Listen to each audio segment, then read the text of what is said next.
The road had grown quiet the way roads do. When evening decides, it is done pretending to be afternoon.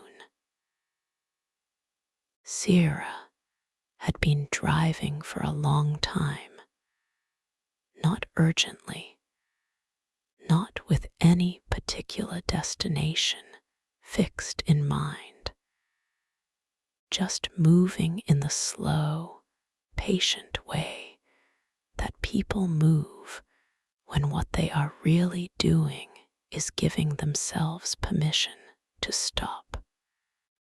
The hills outside the window had softened from green to gray-blue, and the fog had begun to settle into the low places between the fields, filling them gently, the way water fills the hollows of a cupped hand.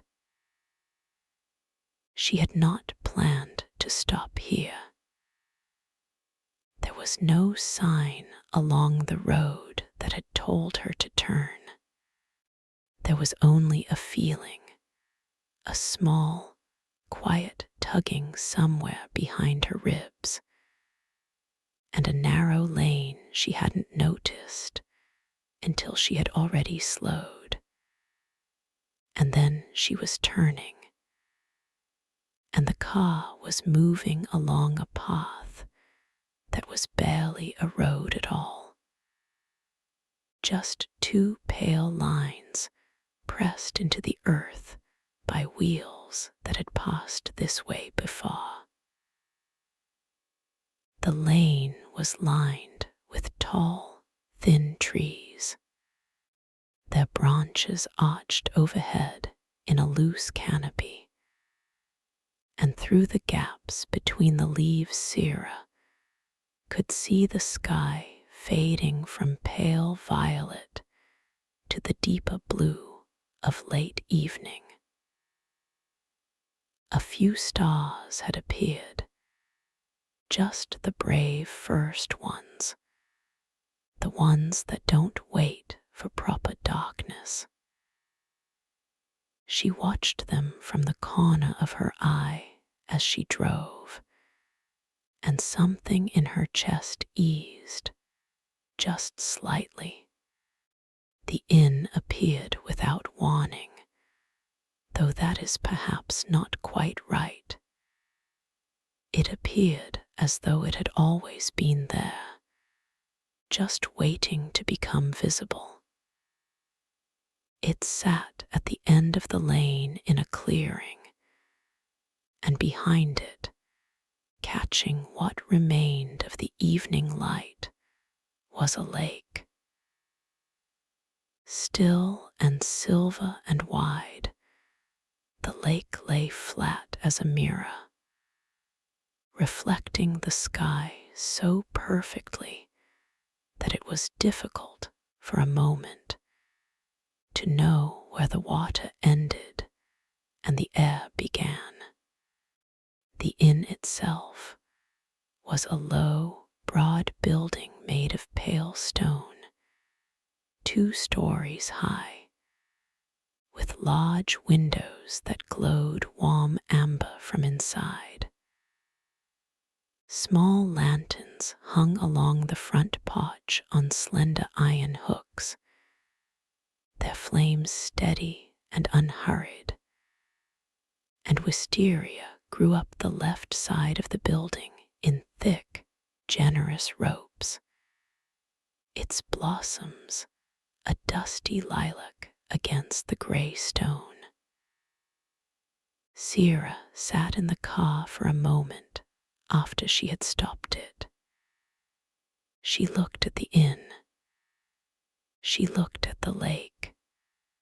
She looked at the sky above both of them, where the stars were becoming more confident now, spreading softly across the blue. She did not know why she had come here. She did not know why she felt, with a certainty that was both strange and entirely believable that she was supposed to be here. She got out of the car. The air outside was cool and carried the smell of water and something faintly herbal, thyme, perhaps, or rosemary.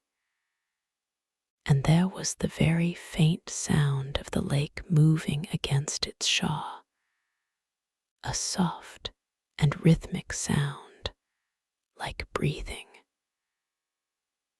The gravel of the small path leading to the front door crunched under her shoes with a sound that felt enormously real, enormously present, and she found herself walking slowly, not because she was tired, but because she did not want to hurry.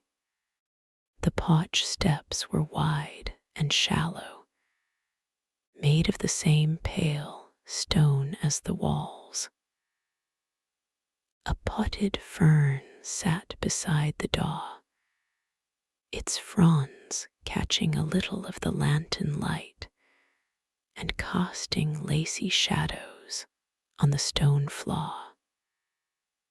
Sera paused on the top step and looked back once at the lake, and the lake gave back the stars. The door was made of dark wood with a small panel of amber glass near the top, and through it the warm light from inside made soft patterns on the porch. Sera raised her hand and knocked, not urgently, not loudly, but with a quiet and honest sound, the kind of knock that says only, "I am here." There was a pause, a comfortable pause, not anxious, and then the door opened. The woman who opened it was not old and not young, occupying that still, unhurried territory somewhere between the two. She was tall and lean, with silver threaded dark hair pinned loosely at the back of her head, and she wore a long apron over a linen dress the color of deep sage. Her eyes were the gray of water under cloud, and they were calm, and they looked at Sera with the particular expression of someone who has been expecting you without knowing exactly when you would arrive. "You've come," the woman said, and there was nothing strange about this. It simply felt like the most accurate thing anyone had ever said. Her voice was low and unhurried, like the sound of the lake. "I hope it's not too late," Sera said, though she wasn't entirely sure what she meant. "It is exactly the right time," the woman said, and stepped back to let her in. Her name was Orla, and she was the innkeeper. Sera stepped into the warmth of the entrance hall, and the door closed behind her with a soft, certain sound. Inside, the air was warm and carried the smell of wood smoke and something faintly sweet, dried flowers, perhaps, or old paper, or some combination of things that together made a smell that was entirely its own. There were candles on a long wooden table beside the stairs, their light catching the grain of the wood and making it glow gold. A dark wool rug covered the stone floor, and paintings hung on the walls, small landscapes mostly, misty hills and grey water, the kind of paintings that feel like windows into somewhere very quiet. "Have you eaten?" Orla asked, moving ahead of her down the hall. "No," Sera said, and then, more honestly, "I don't think I've stopped in a while." Orla turned and looked at her with those calm grey eyes, and there was no judgment in the look, only a kind of patient recognition. "Then you've come to exactly the right place," she said. And Sera, standing in the warm amber light of the hallway, with the sound of the lake just barely audible through the walls, felt something in her, something that had been held tightly for a long time, begin, very slowly, to let go. The dining room was at the back of the inn, and it faced the lake. Sera followed Orla through the hallway, past the low wooden stairs, and a door left slightly open that showed a glimpse of a sitting room. A fire burning low in a stone hearth, an armchair angled toward it, a table beside the chair with a cup still steaming gently on it. The glimpse was brief, unhurried, and Sera did not stop, only noted it the way you note a candle lit in a window when you are walking past. A comfort simply by existing. The dining room itself was small. 3 tables only, each set with a cream linen cloth and a single candle in a low glass holder. The candles were lit, all of them, and they gave the room a warmth that felt like it had been accumulating there for hours, perhaps for years, the way warmth accumulates in rooms that are loved. The walls were paneled in the same dark wood as the front door, and on the far wall, 2 wide windows looked directly out onto the lake. Outside, the evening had completed its slow shift into night. The lake was dark now, but still deeply reflective, holding the sky's last pale light along its surface in long, still ribbons.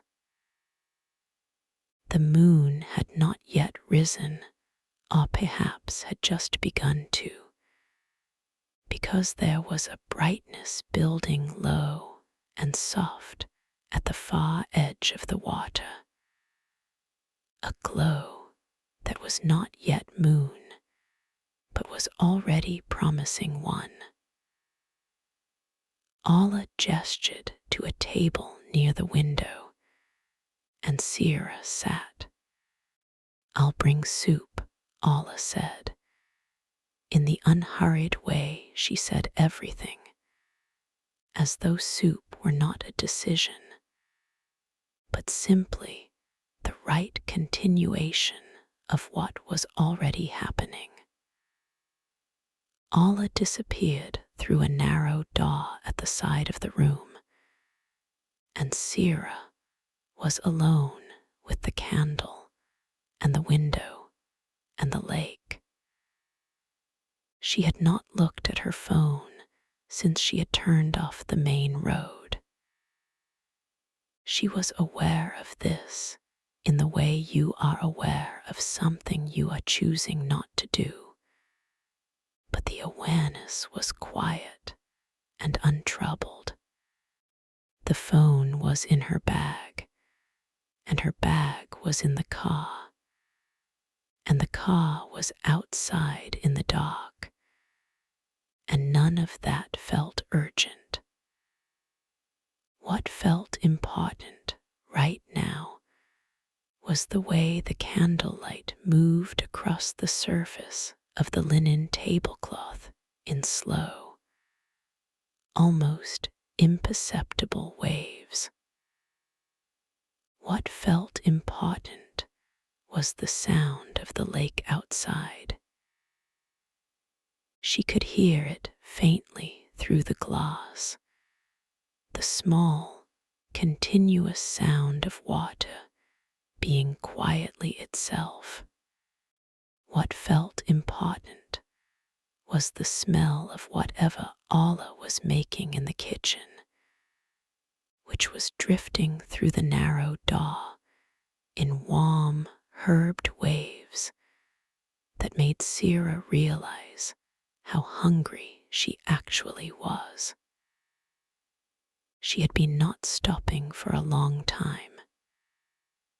She had not noticed how tired that made her until she sat down. The soup arrived in a wide, shallow bowl, vegetable, pale gold, with a thin spiral of cream through the center, and a sprig of something green tucked along the rim. There was bread beside it, a small round loaf with a dark, crackled crust, still warm. Orla set it down with quiet efficiency and then stepped back.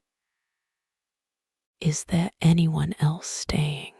Sera asked, looking at the other tables set but unoccupied, their candles burning steadily. "There is one other guest," Orla said.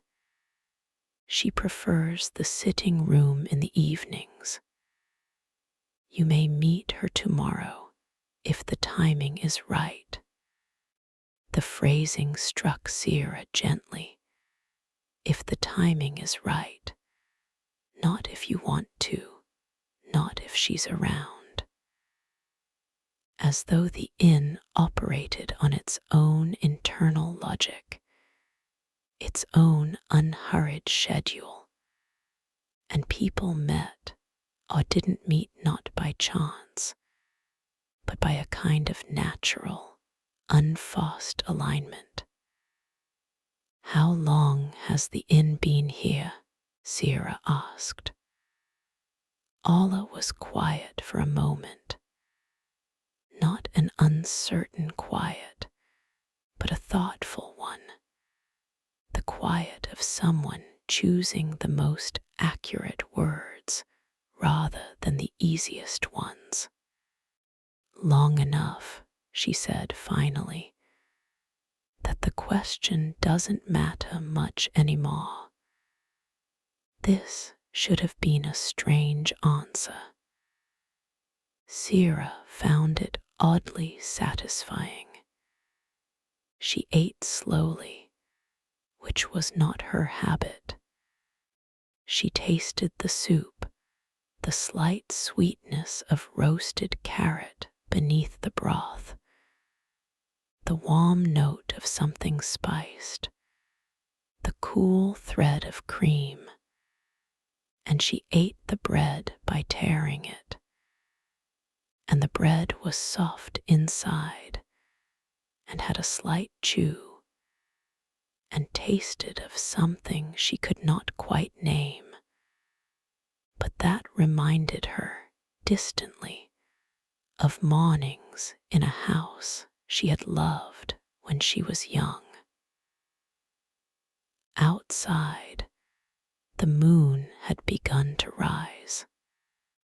It appeared at the far left edge of the window first, just a suggestion of silver above the dark tree line along the lake's far shore. Then more of it, lifting slowly, patient as rising bread, until it was fully visible above the trees, and its reflection began to lay itself across the water in a long, wavering line of cold white light. Sera watched it while she ate. When she had finished, she sat for a moment with her hands loose in her lap and the empty bowl in front of her, and the candle doing its small, faithful work, and she felt the particular stillness that comes not from the absence of things, but from the presence of the right ones. Orla appeared again without being called, carrying a small cup of something that steamed softly. Chamomile, she said, setting it down. And something else, I make it myself. It helps with the letting go. Sera wrapped both hands around the cup. The warmth moved into her palms and up through her wrists, settling somewhere in the middle of her chest. The letting go of what? She asked. Orla looked at her with those calm, still eyes. Whatever you've been carrying, she said, it will still be there tomorrow if you decide you want it back. But tonight, you can set it down. Sera looked at the moon on the lake. She picked up the cup and drank. The room Orla showed her to was on the second floor, at the end of a hallway that ran the full length of the inn. The hallway itself was worth noting. It was narrow, but not uncomfortably so, and the floorboards were old and smooth, worn pale by years of passage, and they gave slightly under Sera's weight in a way that felt companionable rather than precarious, as though the floor itself was acknowledging her presence. A low table sat halfway along the corridor, with a small vase of dried lavender on it, and above the table, a round mirror in a dark wooden frame gave back the light of the lanterns on their hooks along the wall. The lanterns here were smaller than the ones on the porch, closer to the ceiling, and their light was amber and unflickering, steady as certainty. Orla walked ahead of her with a quiet assurance that came from knowing exactly where everything was. She stopped at the last door on the right and produced a key from her apron pocket.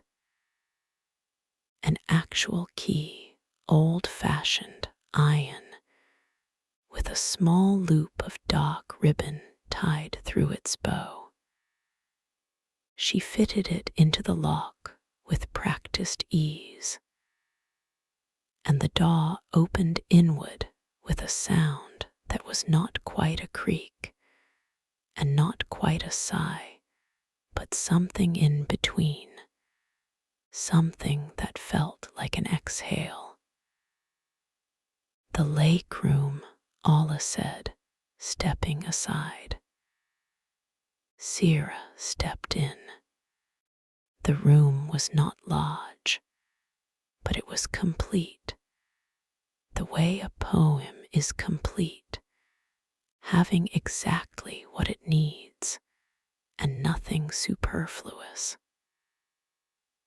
A bed occupied the center of the far wall, its headboard carved from pale wood in a pattern of low, overlapping waves, its bedding layered in shades of cream and gray, and the softest, most muted blue imaginable, the blue of dawn before the color has fully decided to appear. Pillows were stacked in generous abundance. A blanket at the foot of the bed was a deep charcoal wool, folded with care. On the left wall, a narrow writing desk sat below a shelf that held perhaps a dozen books, their spines turned outward, their titles small and intriguing. And Sera found herself already wanting to look at them more closely, to read those small spines in the lamplight.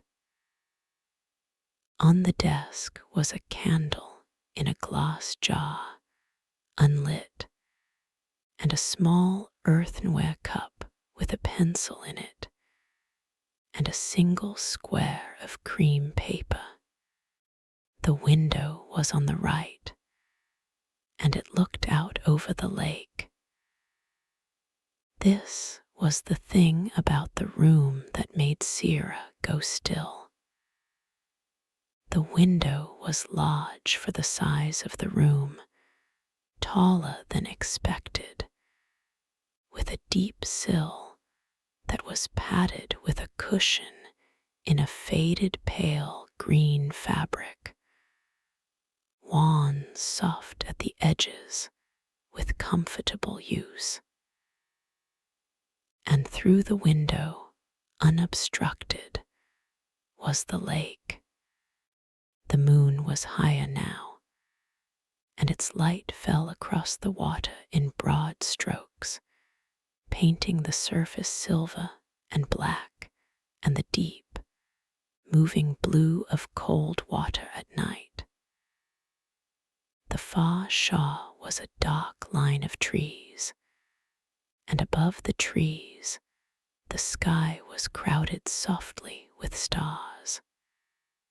Sera stood at the window for a long moment. She could hear the lake from here more clearly than she had been able to from downstairs, the sound traveling through the old stone walls with an intimacy that felt deliberate. It was not loud. It was a sound for sleeping, for resting, for breathing slowly in time with something that had been breathing for a very long time and was not in any hurry. The window opens, Orla said from the doorway. If you want the air, Sera turned. Does it get cold? There are blankets in the wardrobe, Orla said, with a gesture toward a large wooden armoire in the corner whose doors were slightly carved, showing the same wave pattern as the headboard. Enough for any temperature you prefer. She pointed to a small bedside table on the right side of the bed, close to the window, where a carafe of water stood beside another candle, this one already lit, burning low and steady in a wide clay holder that caught and distributed its light warmly around the immediate area. The candle will burn for several hours," Orla said. "It won't gutter in the night." Sera did not ask how she knew she would want a candle. She did not need to. There was a bathroom through a door near the desk, small and white, with a clawfoot tub that Sera looked at with a longing that surprised her. The tiles were the color of old bone, slightly uneven, which made them beautiful in the way that things made by hands rather than machines are beautiful. A folded towel sat on a low wooden stool beside the tub, and on the edge of the sink, a small clay dish held a sliver of soap that smelled faintly of cedar and rain. "The water takes a moment to warm," Orla said, "but once it's warm, it holds." She said this as though it were important. Sera suspected it was. Orla lingered in the doorway for only a moment more, and then she said, very simply, "Sleep well," and she said it in the way that people say things when they mean them precisely and entirely. And then she was gone, and her footsteps moved quietly down the hallway and became part of the inn's general quiet, indistinguishable from it. Sera set her bag on the wooden chair beside the desk. She took off her shoes. The floorboards were cool under her feet, then less cool, as the warmth of the room found them. She lit the candle on the desk with a match from a small box she found in the desk drawer, this, too, as though it had been left there for her.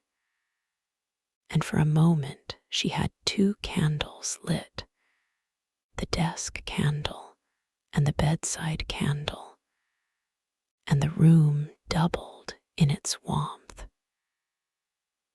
She went to the window and opened it just a few inches. The night air came in cool, water-scented, carrying that faint herbal note she had noticed when she first arrived. With it came the sound of the lake, fuller now, more present, a sound that moved in and settled into the room as though it belonged there. Sera stood at the open window and breathed, and the lake breathed with her. She ran the bath. The water, as Orla had promised, took a moment to warm. There was a cup of cool water from the tap first, and then a hesitation, and then the warmth arrived, gradually but with a kind of gentle commitment. And soon the tub was filling with steam that curled softly toward the ceiling and caught the light of the single candle she had carried in from the desk, setting it on the wide lip of the tub where it could be seen from everywhere in the small bathroom. She had not packed particularly well. She had a small bag, a weekend bag, thrown together without much thought before she had left, back when leaving had felt more necessary than considered. There was a change of clothes, a few practical things, a book she had brought with the intention of reading and had not yet opened. She had what she needed. She lowered herself into the bath slowly. The water held its warmth exactly as Orla had said it would.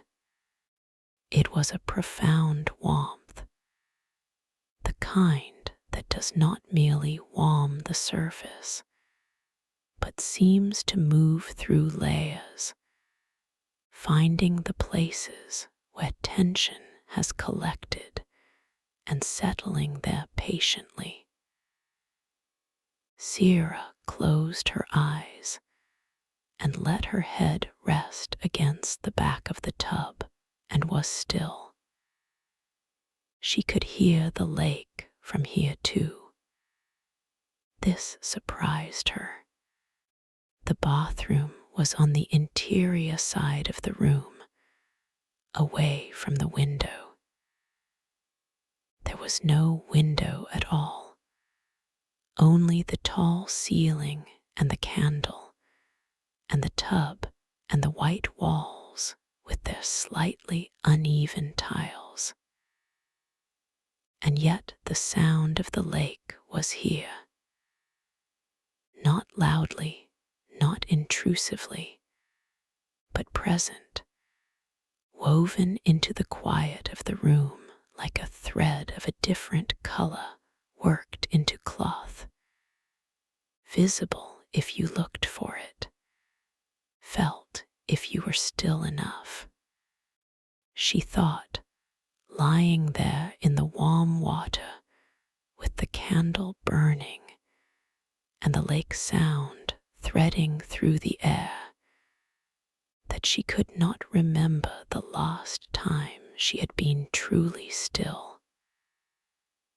Not still in the sense of not moving, still in the internal sense, quiet at the center, unstirred. There had been, for a long while, she was not sure how long, because this kind of thing doesn't have a clear beginning.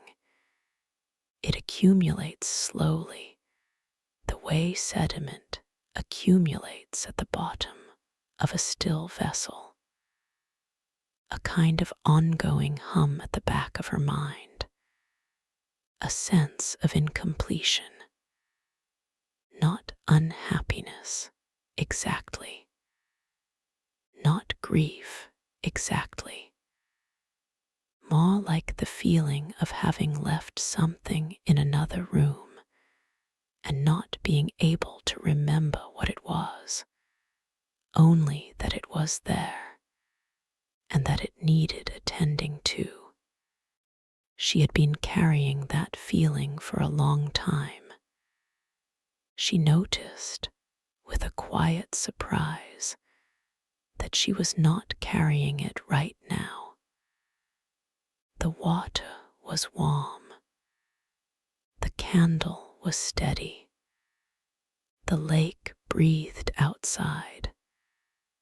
And the feeling, the hum, the incompletion had receded to a point so faint she could barely identify it. It was still there, perhaps, but it was very far away.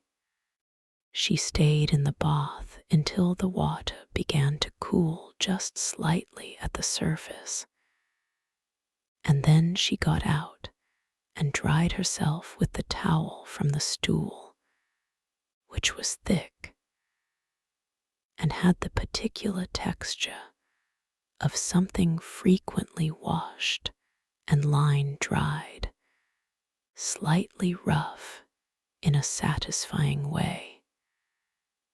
And she dressed in what she had in her bag, comfortable things, soft, and went back into the bedroom, the lake room. She had already begun to think of it by that name. The bedside candle was still burning, steady in its clay holder, and through the window, which she had left open its few inches, the cool air continued its slow entrance, bringing the water scent and the lake sound with it.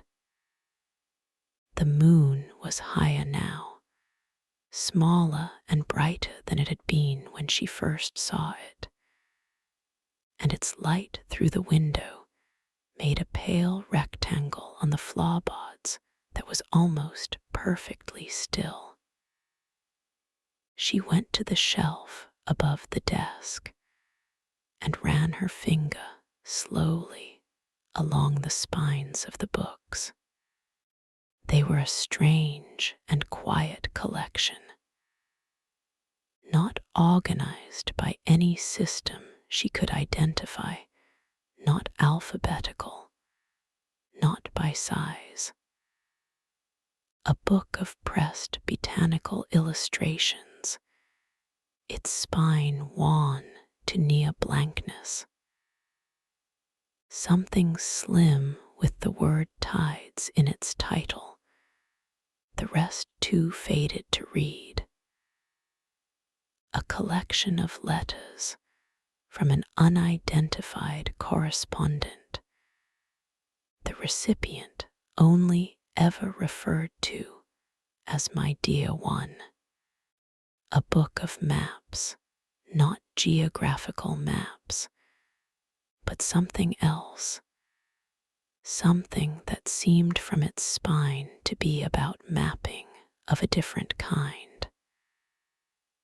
A thin volume with no title at all, its cover a deep green cloth. She pulled the untitled green book from the shelf and carried it to the window seat. She settled into the padded cushion and drew her knees up, the open window beside her, and opened the book. The pages were handwritten in a careful, unhurried script, small and even, the letters formed with what was clearly patience and care. It was not a diary exactly. It was more like a record of observations, impressions, small noted things. The first entry read, "The lake was flat today. A heron stood at the eastern reeds for 3 hours without moving." There is instruction in this, I think, but I am not sure yet what kind. The second, "Rain came in the night. The wisteria at the front wall smells differently after rain. Something opens in it that wasn't there before. I may never find the right word for this." The third, "She arrived in the early evening, the way most of them do. There is a particular quality to the light at that hour that I think does some of the work for us." Sera read slowly, turning the pages with care, and outside the lake breathed, and the moon moved its careful arc, and the candle on the bedside table did its steady, faithful work. She read until her eyes grew heavy. She did not try to keep them open. She slept and dreamed of water. Not the restless, narratively chaotic dreams that sometimes came when she was anxious. The dreams full of hallways and missed appointments and crowds. These dreams were simpler. They were just the lake, just the surface of it in different lights, the amber pink of early morning, the deep steel of overcast afternoon, the silver of full moonlight, and in each version she was somewhere nearby, at the edge, not swimming, just present, watching, breathing, belonging to the scene in the quiet way that a bird on a branch belongs to the tree without needing to do anything about it. She woke to a gray gold light. It was early, the kind of early that has not yet committed to being a full morning, that is still making its way through its own beginning. The room was cool and smelled of the open window. The nights accumulated like air lingering, damp and clean and faintly herbal. The candle on the bedside table had burned down to a low, warm point, still flickering, which surprised her. It had, as Orla said, lasted through the night. Sera lay still for a moment. She was not in the habit of lying still in the morning.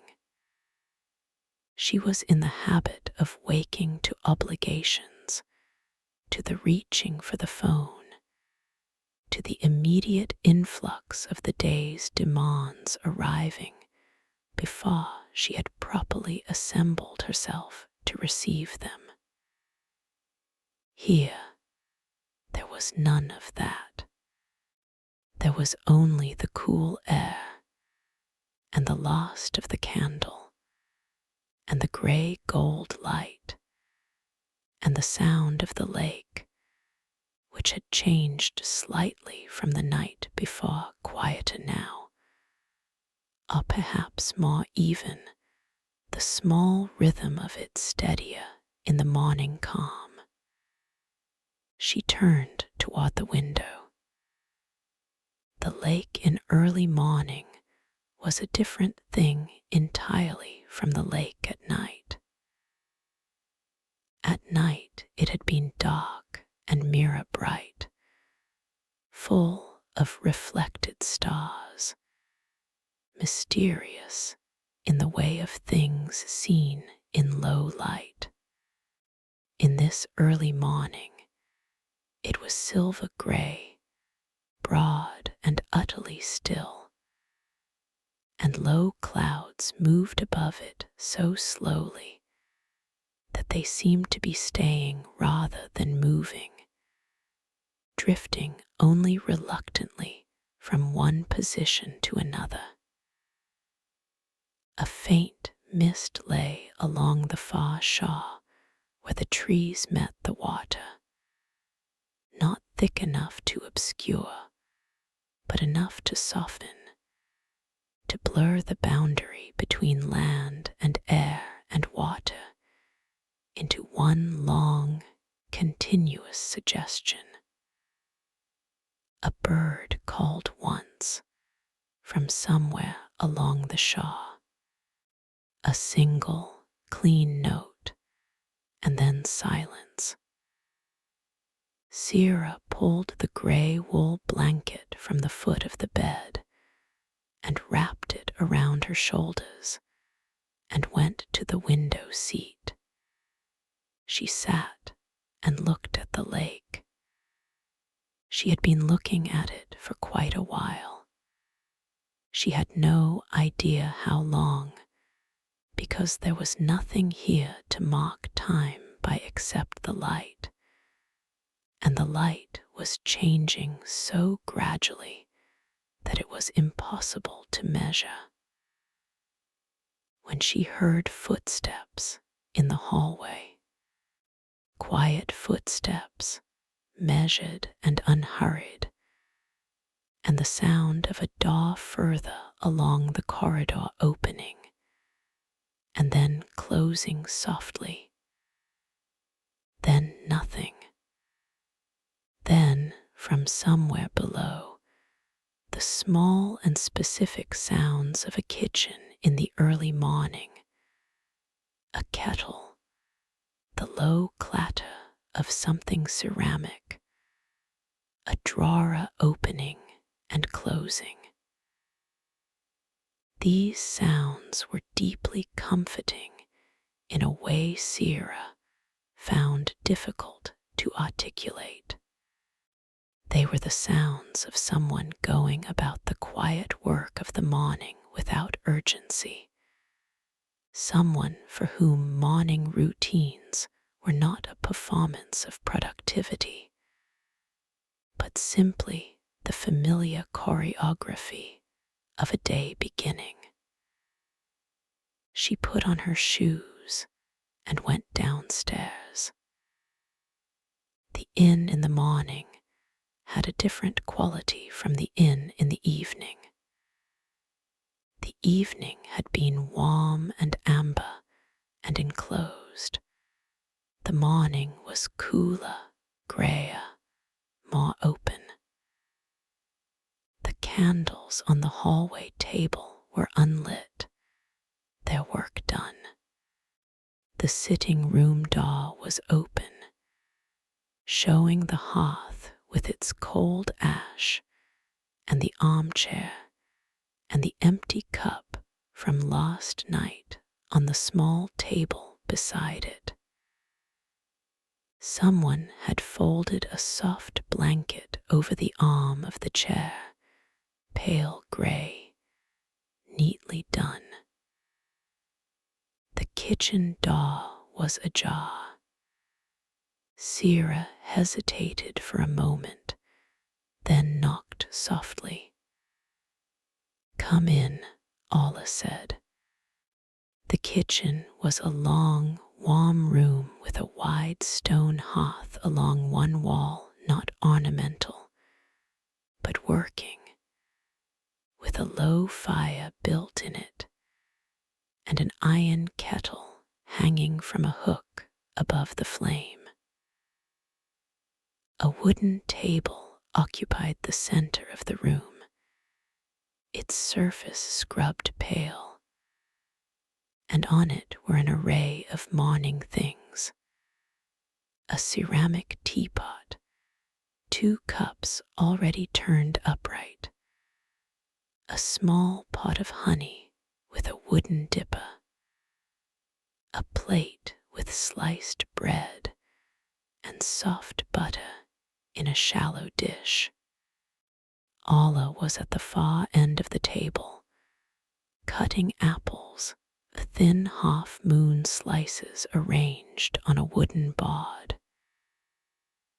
She looked up when Sera entered, and her expression was the same as it had been the night before, calm, unhurried, precisely neither surprised nor unsurprised, as though Sera's arrival was simply the next right thing.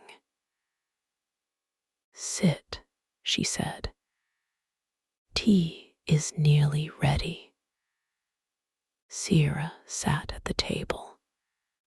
The kitchen was warm from the fire, and the warmth came in a steady, radiating way that was different from any other warmth, more immediate, more personal, the warmth of something burning and tended.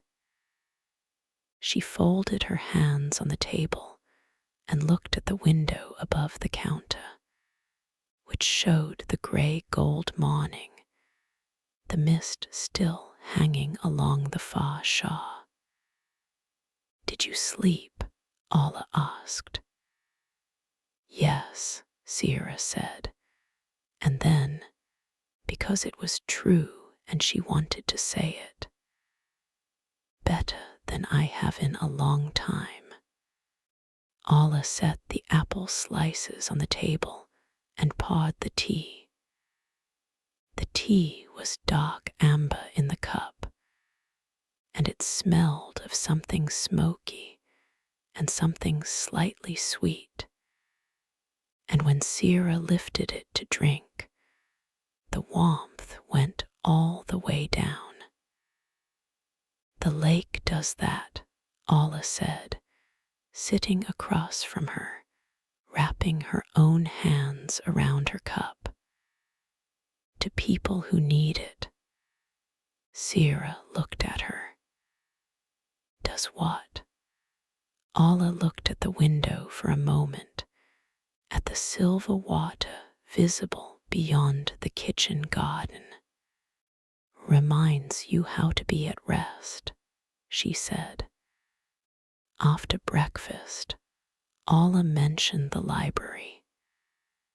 She did not make a great occasion of it.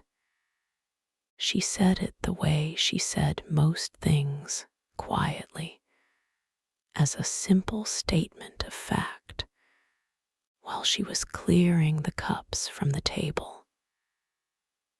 "There is a library, if you'd like to read, through the door at the end of the sitting room." Sera had not known there was a library. She had not thought to ask, but the word fell into the morning like a stone into still water, making rings, expanding outward in small, unhurried circles. And she found herself finishing the last of her tea with a new, quiet purpose. The sitting room in the morning light was a gentler version of itself than it had been when she'd glimpsed it the evening before.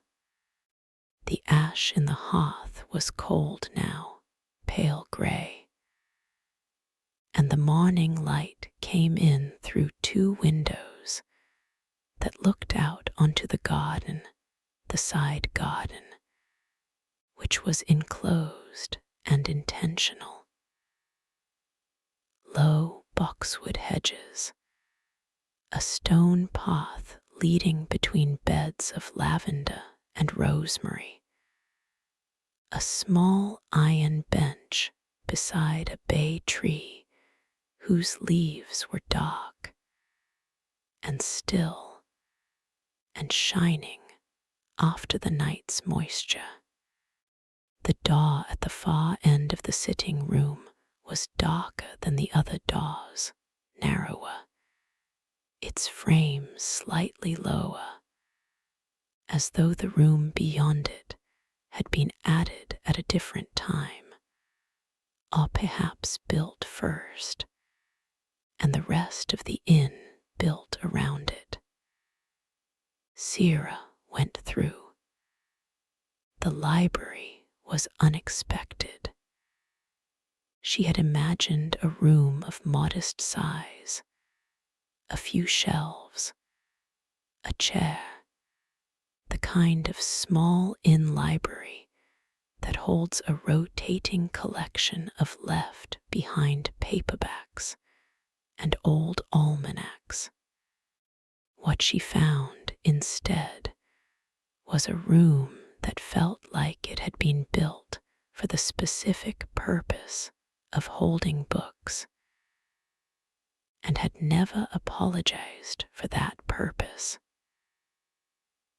It was long and narrow, running almost the full width of the inn's back wall, and its shelves reached from floor to ceiling on both sides, filled completely. The books were of every age and kind, leather-bound volumes and paper-backed collections, and slim folios, and thick illustrated encyclopedias, and things that were not quite books at all, that looked like bundled letters or maps or folded documents kept in paper sleeves. At the far end of the room, the library's long back wall was not a wall at all.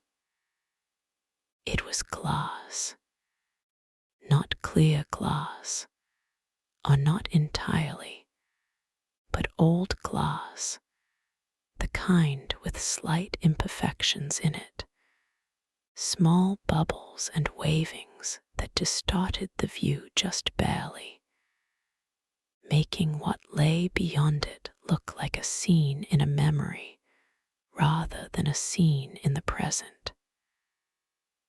And what lay beyond it was the lake. From this room, this hidden room, the lake was seen full face, a long, wide view, uninterrupted, the far shore barely visible through the morning mist. The glass wall seemed to exist not to separate the library from the lake, but to hold the lake in place as a view, as a deliberate, curated thing. The way a painting is held in a frame. Sera stood at the glass for a long time. There was a long wooden reading table running down the center of the room, old, scarred in the way of tables that have been useful for a long time, its surface dark with years of polish. 3 wooden chairs were pushed up against it, their backs tall and slightly carved. At the near end of the table, an oil lamp sat unlit on a stand of wrought iron, and beside it, a small ceramic pot of sharpened pencils and a stack of blank cards. She ran her hands slowly along the spines of the nearest shelf.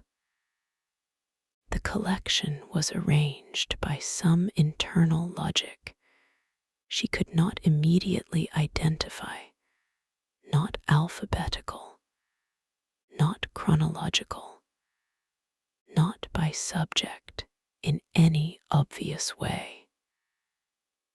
There were books of natural history beside books of poetry, a collection of architectural drawings filed between 2 large reference volumes on horticulture, a very old book in a language she didn't recognize, its cover soft and dark with handling,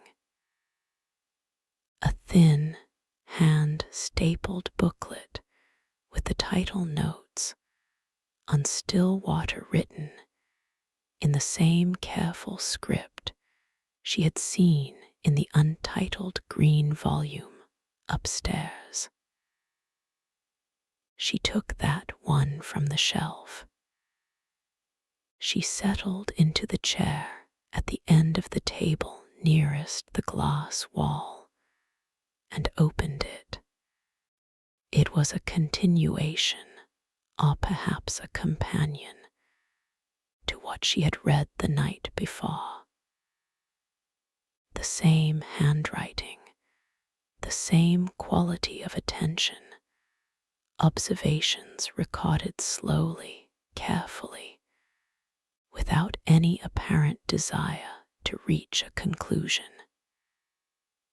Each entry noted something small and specific, the way light moved across the lake in late afternoon, always from left to right in summer.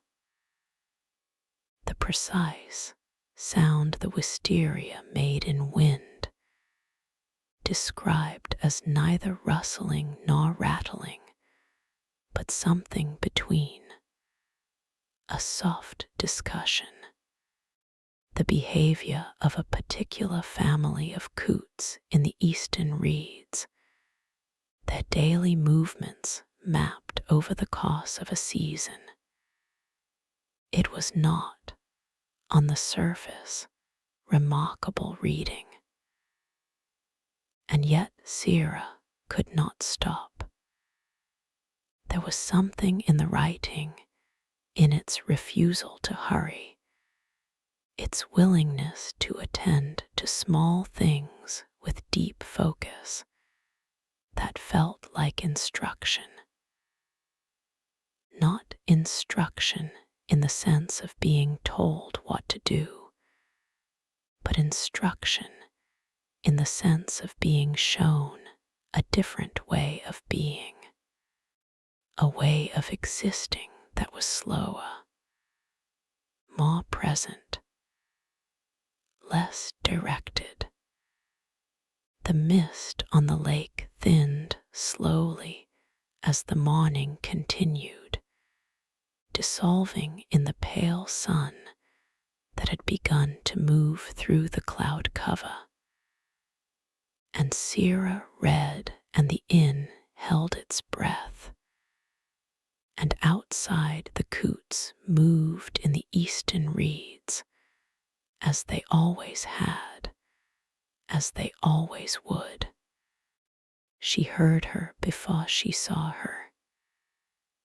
It was late morning, and Sera had returned to the library after a short walk around the garden.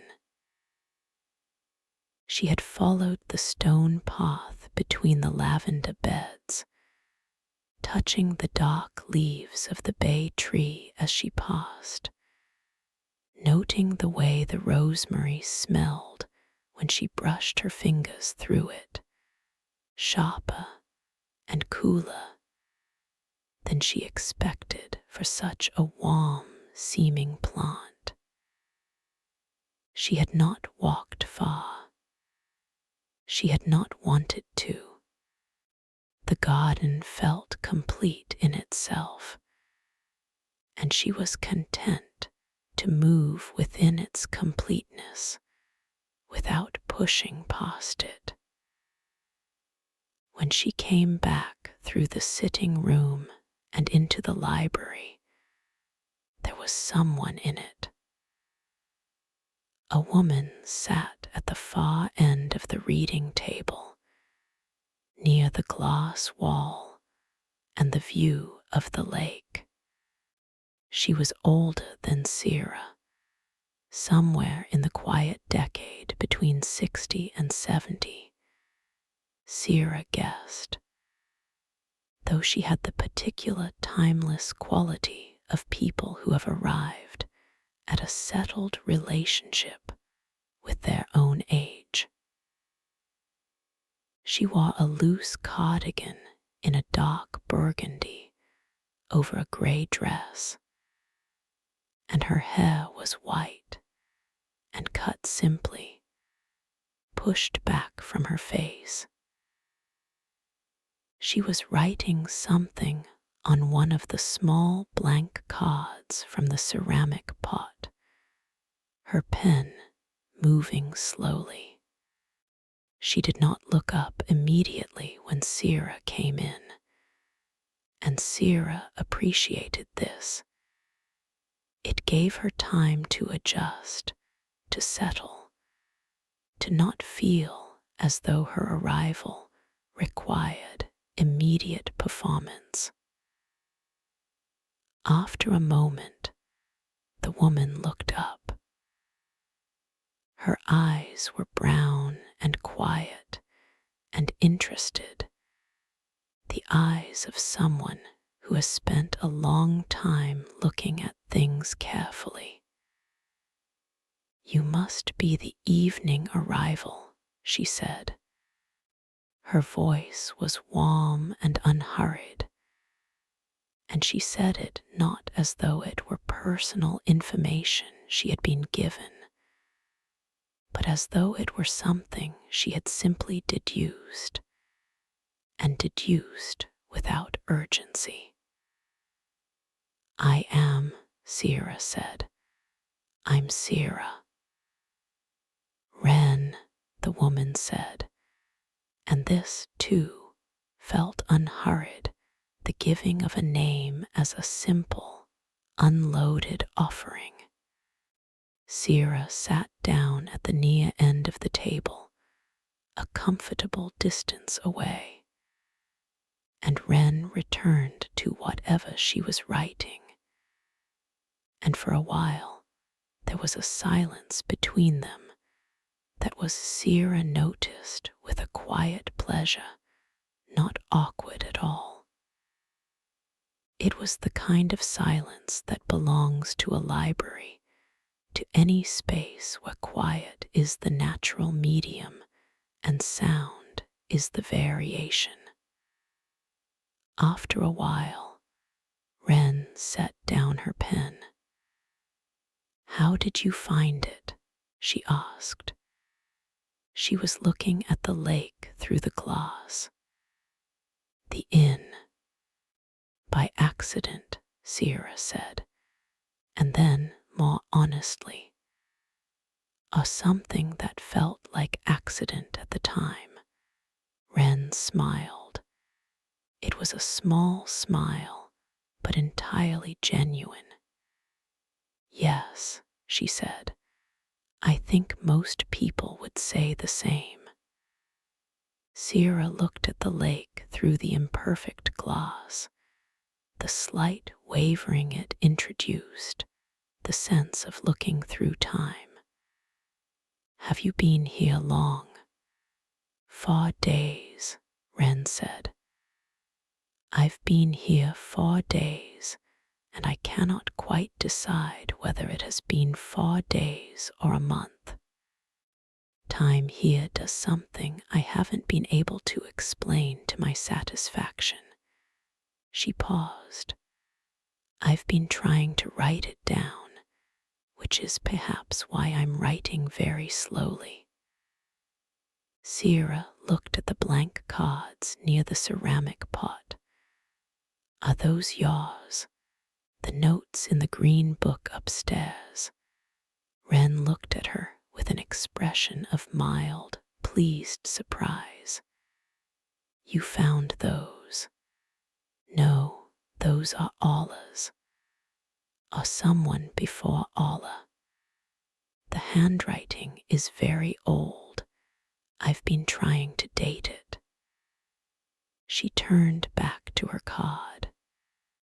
"I don't think it matters, really. But I find myself wanting to know." There was a companionable quiet. "What brought you?" Sera asked, and immediately wondered if this was too personal, too direct for the register of this place. But Wren received the question without any sign of difficulty. "My daughter," she said simply. "She wanted me to go somewhere and rest. She was very specific about the resting pot." A pause. "She found the inn online, which I find improbable given what the inn is like. But there it was. Is it what you expected?" Wren looked at the lake for a long moment. "I didn't know what to expect," she said. "That was perhaps the right way to arrive." She glanced at Sera. "Did you expect it to be like this?" "I didn't expect anything," Sera said. "I didn't know I was coming until I was already here." Wren nodded slowly, as though this confirmed something. "I've been thinking," she said, "that this is a place that finds people when they are ready to be found. Not before, not pushed, just when the door opens, it opens." Sera thought of the turning off the main road, the lane with the arched trees, the door opening and Orla's voice, "You've come." That's exactly what it felt like, she said. They sat in the library for the rest of the morning, the two of them, reading and writing, and occasionally saying something to each other, and occasionally not. And the mist outside had burned off completely now, and the lake was a clear, flat blue, and the light through the glass wall was the thin, steady light of a cloud-filtered morning that felt like it had no particular agenda, no impatience, no interest in becoming anything other than exactly what it was. At one point, Sera went to the shelf and found a book of coastal birds, illustrated with precise watercolor plates so detailed and so beautifully made that she spent nearly half an hour looking at each one, turning the pages slowly, learning the names. Knot, Dunlin, Turnstone, Redshank, the small and diligent birds that live at the edge of water and are almost never looked at closely enough. Wren did not ask what she was reading. This, too, felt exactly right. At midday, Orla brought tea to the library. She carried it in without announcement, a tray with a teapot, 2 cups, a small plate of shortbread biscuits, and a thin glass jar of something dark and jam-like. She set it on the end of the table near the door and left without lingering, the soft sounds of her passage fading back into the inn's general quiet. Wren pawed for both of them. They sat at the near end of the table, the tray between them, and ate the shortbread slowly. And the tea was a different one from the morning, lighter, more floral, with something citrus in it that was bright without being sharp. I asked Orla about the glass wall, Wren said, nodding toward the far end of the room where the lake lay in its still afternoon blue beyond the old panes. Last evening, she said it was the original wall, that the library was built first, and then the rest of the inn was built around it. Sera looked at the glass.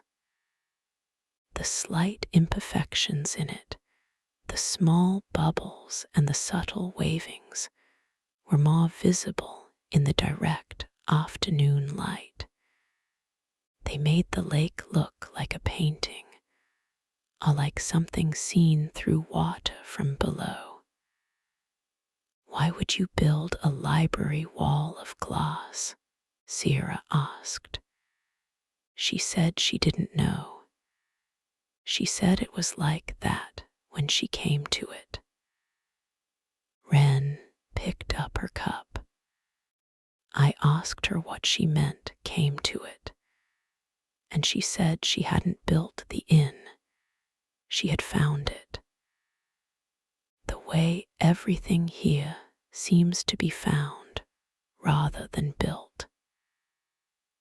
This settled over the table like the quiet that follows a statement that is both surprising and, upon reflection, entirely expected. She said something to me last night, Sera said slowly, about the inn being here long enough that the question doesn't matter anymore. When I asked how long, Wren made a small sound of recognition. She said something similar to me about the books in the library, that some of them had been here longer than the library itself, which is impossible, of course, but she said it as a simple fact. She paused. I've been writing down the things she says on the cards because they have a quality I don't want to forget. What quality? Wren thought about this for a moment. The quality of being simultaneously impossible and absolutely true, she said. They drank their tea. The afternoon light through the glass wall was changing slightly as the sun moved, the lake's color shifting with it, going from clear blue toward a warmer tone, more green at the edges where the reeds grew and where the water was shallower. A pair of swans moved in the middle distance, slow and deliberate, their white shapes against the water so distinct and so perfectly composed that they looked placed like brushstrokes.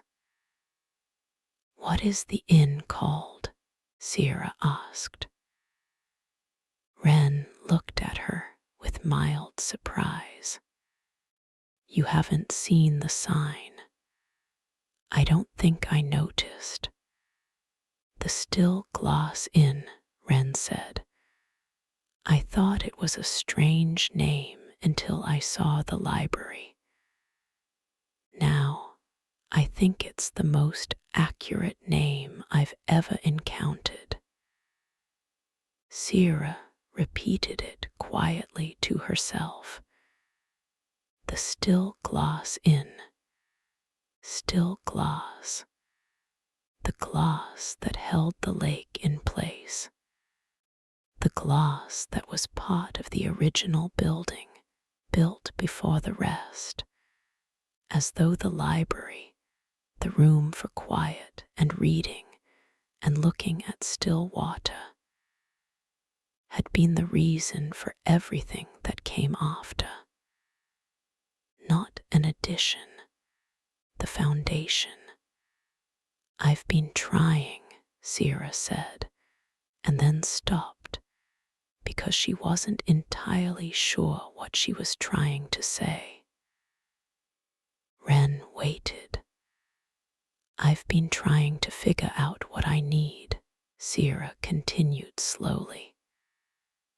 Not in the large sense, not career or direction or any of that. Just in the immediate sense, what I've been missing. She paused. I've been carrying this feeling of incompletion, like a sentence that hasn't finished, and I don't know what the rest of it is supposed to say. The afternoon light moved on the lake. The swans drifted further toward the eastern reeds. I think that might be what this place is for, Wren said quietly.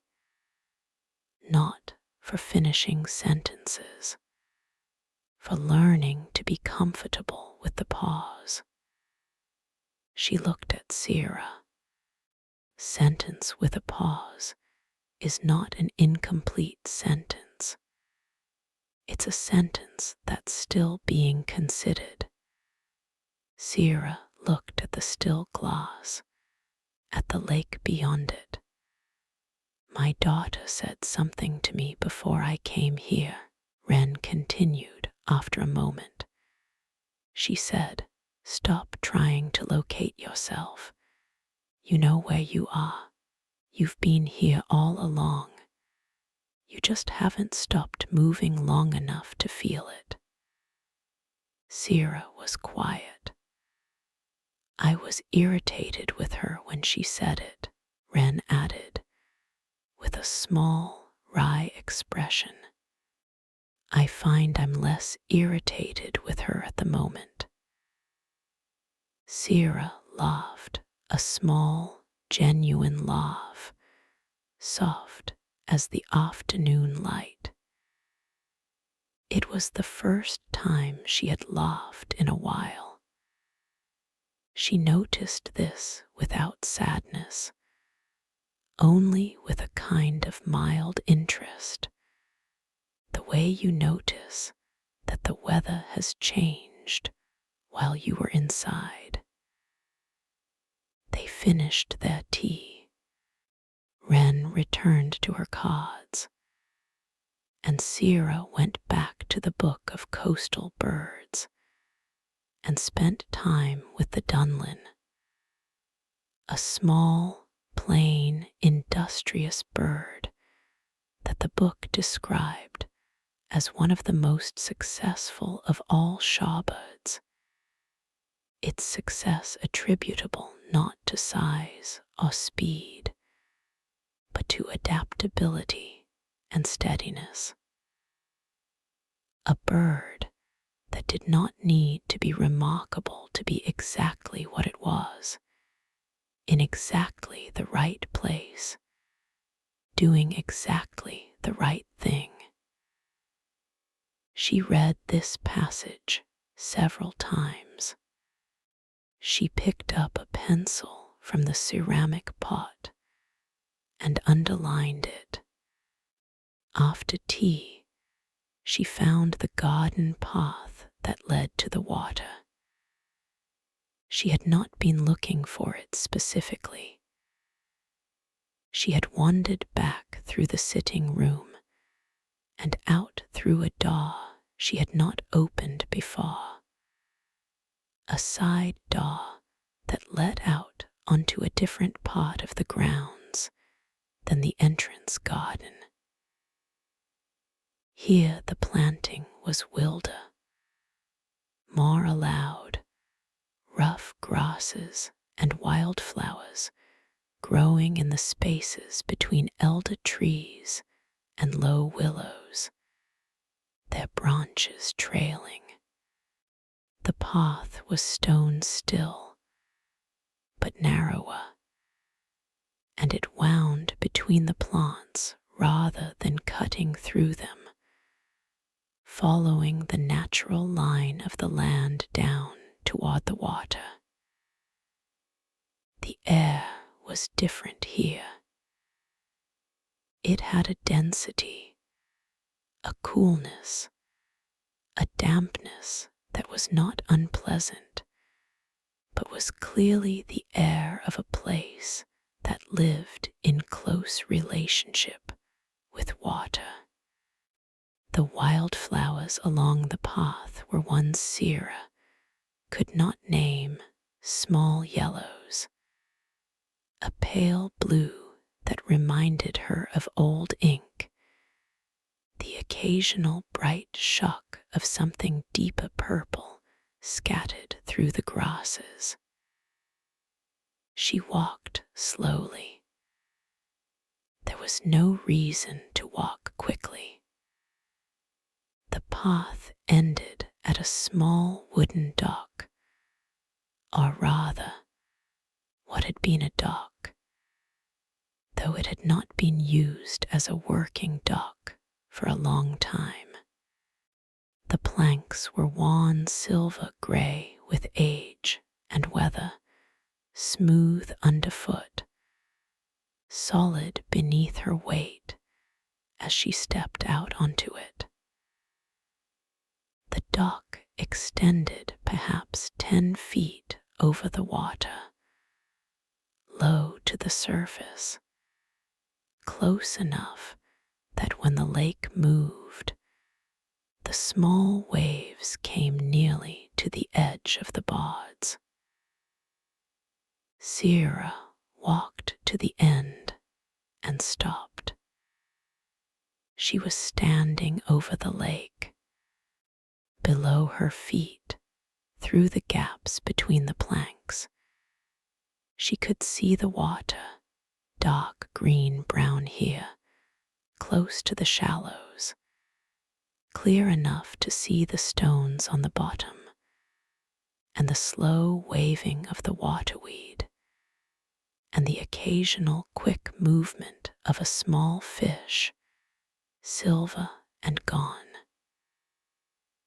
Further out, the water deepened to a color that had no simple name, something between green and gray and the deepest blue, a color that changed as the light moved across it.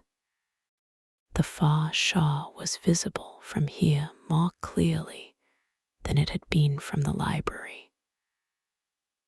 A line of mixed woodland, mostly deciduous, the trees at the edge of the water, having the slightly gnarled, slightly tilted quality of trees that have been growing at the water's edge for a very long time, shaped by the prevailing wind and their own persistence.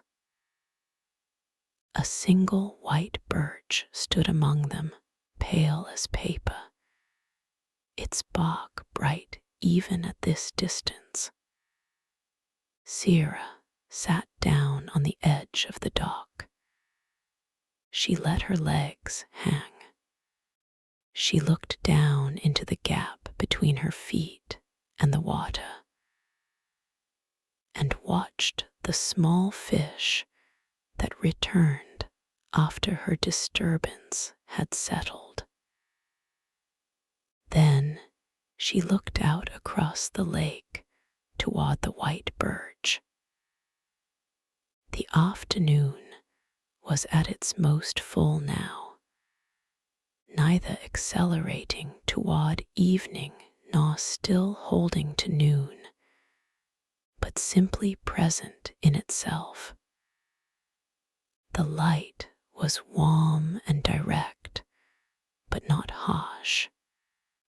A breeze moved across the lake's surface, low and consistent, making a sound in the grasses behind her that was the sound of very gentle friction, of things touching lightly as they passed. She thought about the glass wall in the library. She thought about what Wren had said. The library was built first, and the rest of the inn built around it, as though the act of looking, the act of having a still, curated, undistracted view of the water had been the primary thing, and everything else had been arranged to support it. Shelter for the looking, warmth for the looking, rest for the looking, and she thought about the glass itself, the old glass with its imperfections, its small inclusions that turned the lake into something slightly out of true, slightly softened. Not the lake as it was, but the lake as it might be remembered, as it might be held in the mind after a long time. There was a way Sera thought, sitting at the edge of the dock with her feet hanging over the water, in which imperfection was a kind of kindness, in which the slight distortion of the glass was not a flaw, but a gift, a way of softening the edge of the real, making it bearable to look at for a long time without flinching. She had been thinking of the incompleteness she carried as a problem to be solved, a gap to be filled. But sitting here, with the lake before her and the birch tree pale and certain at the far shore, and the small fish threading through the weeds below her feet, she began to wonder if the incompleteness was not a gap at all. If it was, instead, a kind of openness, a kept space, a readiness that had not yet found its corresponding thing, but was, in its waiting, not wrong, not lacking, but simply and quietly open. A heron appeared at the water's edge further along the shore, stepping from the reeds with the particular delicacy of something very large moving very carefully. It placed each foot with deliberate slowness, then became absolutely still, watching the water. Sera watched the heron. The heron watched the water. The water moved in its slow, continuous way, not particularly toward anything, not particularly away. The afternoon light lay on all of it with perfect, democratic impartiality. She stayed on the dock until the light began to change, and then she walked back up through the lake garden, touching the pale blue wildflowers as she passed, and went inside. The evening came in gently. Sera had gone up to the lake room in the late afternoon to rest, not to sleep. She had thought only to rest, to lie on the bed with the window open and the lake air coming through and the sounds of the inn moving quietly around her. But she had slept. She knew this because when she opened her eyes, the light was different. The pale, attentive light of afternoon had deepened to the amber rose of early evening, and the room was warmer in color, softer. And through the open window, the lake was catching the last of the direct sun along its far edge in a line of molten gold. She lay still for a while, letting herself arrive back into wakefulness without rushing it. There was no sound from the rest of the inn, only the lake and the low sound of a wood pigeon somewhere in the elder trees outside, its voice a low and meditative murmur, calling nothing in particular, simply voicing its presence in the late afternoon. She sat up and combed her fingers through her hair and looked at herself for a moment in the small oval mirror above the desk. She had not looked at herself, she realized, since she arrived. She had not looked at her phone either. She was not keeping track of the time in any formal way. She knew roughly where in the day she was by the light, which felt like a more reliable and more honest system than the clucks she usually deferred to. The woman in the mirror looked slightly different than she expected. Not dramatically different, not transformed, but something in her face had eased, some arrangement of tension around the eyes and jaw had released, and her expression had the quality of someone who has been quietly absorbed in something real for an entire day. She looked, she thought, like herself, but a slightly more remembered version of herself. She went downstairs. Orla was in the hallway, carrying a small basket of dried herbs. She paused when she saw Sera. "I was going to come and find you," she said. "There's something I want to show you if you'd like to see it." "What is it?"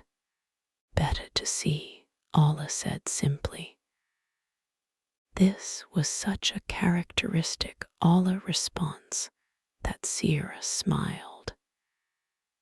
She followed Orla through the kitchen, past the long table, past the hearth where the evening fire was already laid, not yet lit, and through a door at the kitchen's back that opened onto a narrow corridor, and then onto a low wooden staircase that went upward. The staircase led to a small door. Orla opened it. They emerged onto the roof. Not the inn's main roof that was steepled, complicated. This was a flat section at the rear of the building, a small terrace bordered by a low stone parapet at waist height. It had clearly been made for this. A wooden bench stood against the parapet wall, old and weather-whitened, and a low iron stand held a lantern already lit, its flame protected from the evening breeze by a glass cylinder. The view from here was different again. From the bedroom and the library and the dock, the lake had been seen at its own level. From here, from this rooftop terrace, the lake could be seen in full, the whole of it, from the dock at the near shore to the woodland at the far shore, and beyond the far shore, the hills beginning to rise, and beyond the hills, the sky. The sky this evening was doing something extraordinary.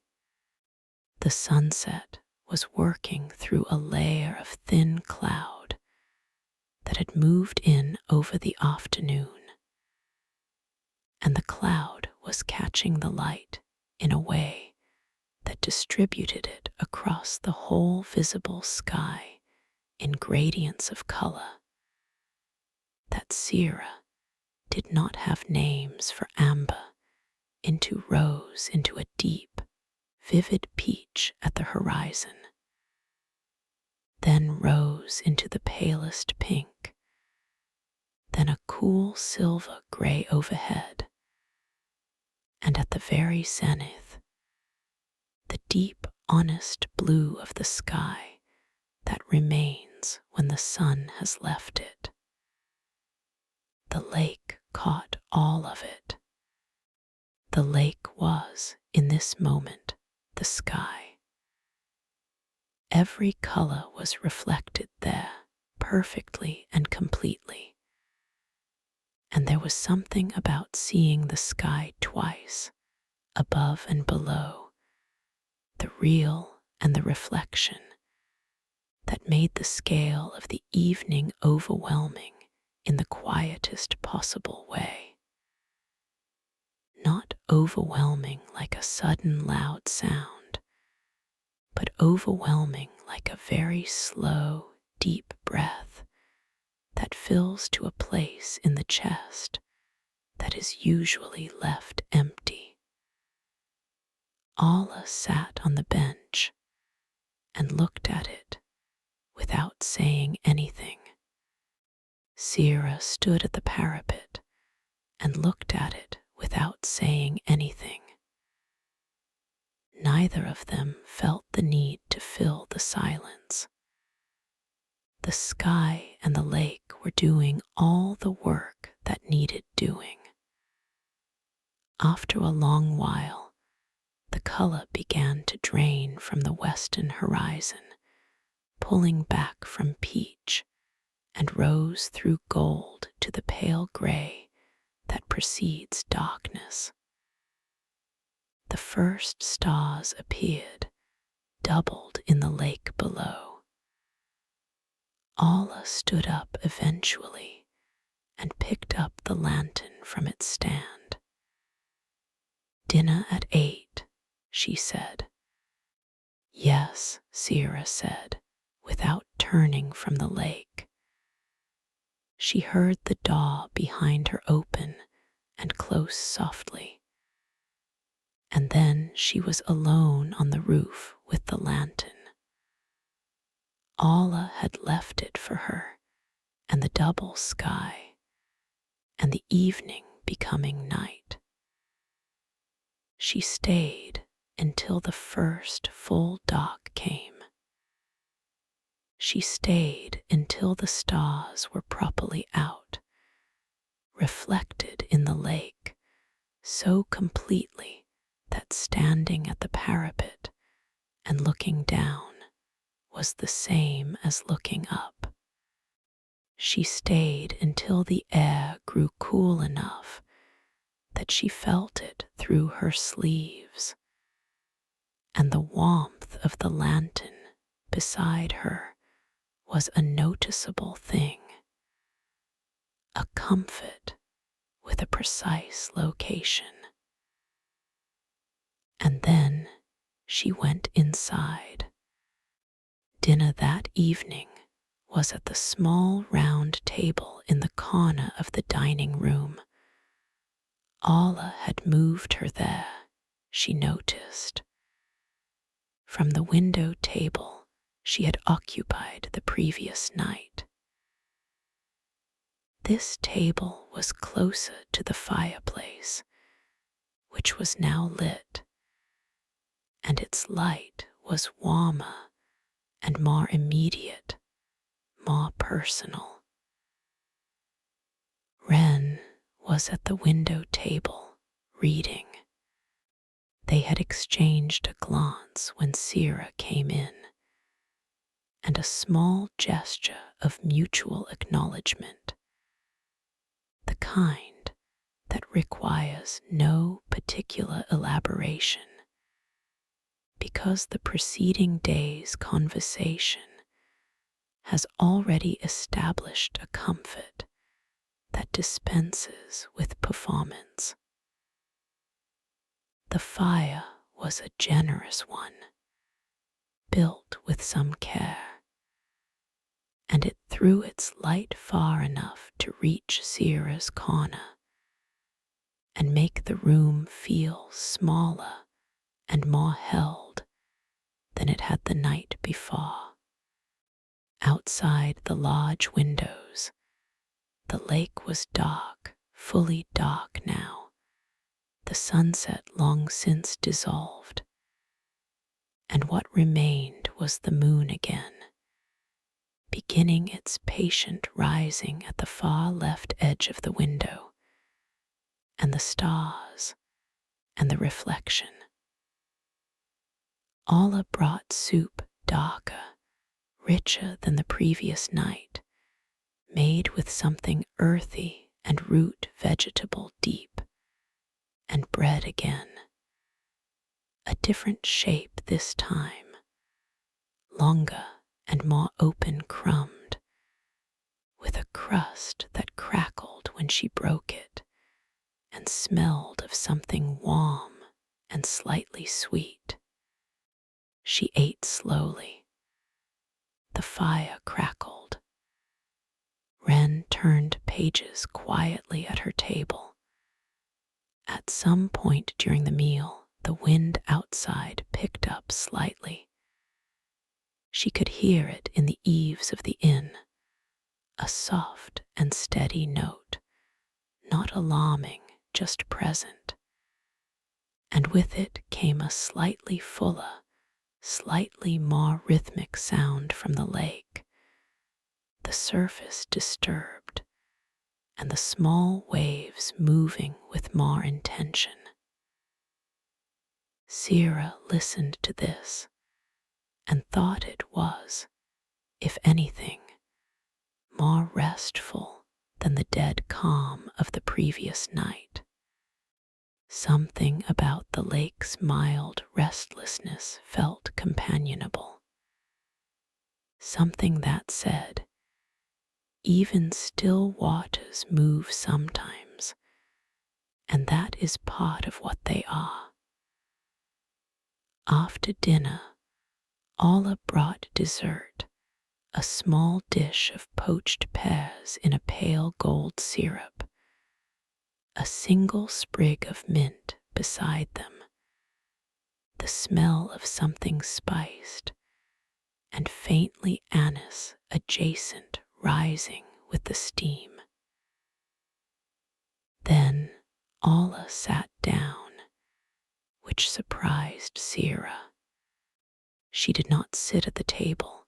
She sat at the chair nearest the fireplace, the one angled toward both the fire and the room, and she sat with a quiet ease that suggested this was not an unusual thing, only a thing that happened at its own time. The glass wall, Sera said, in the library. Wren told me what you said, that the library was built first. Orla looked at the fire. The wall was there before any of the rest. The building grew around it. That is what I believe. But someone must have built it. Yes, Orla agreed. Someone who understood something about looking. What did they understand? Orla was quiet for a moment. The fire shifted, settling lower, its light changing, more golden now, less flickering.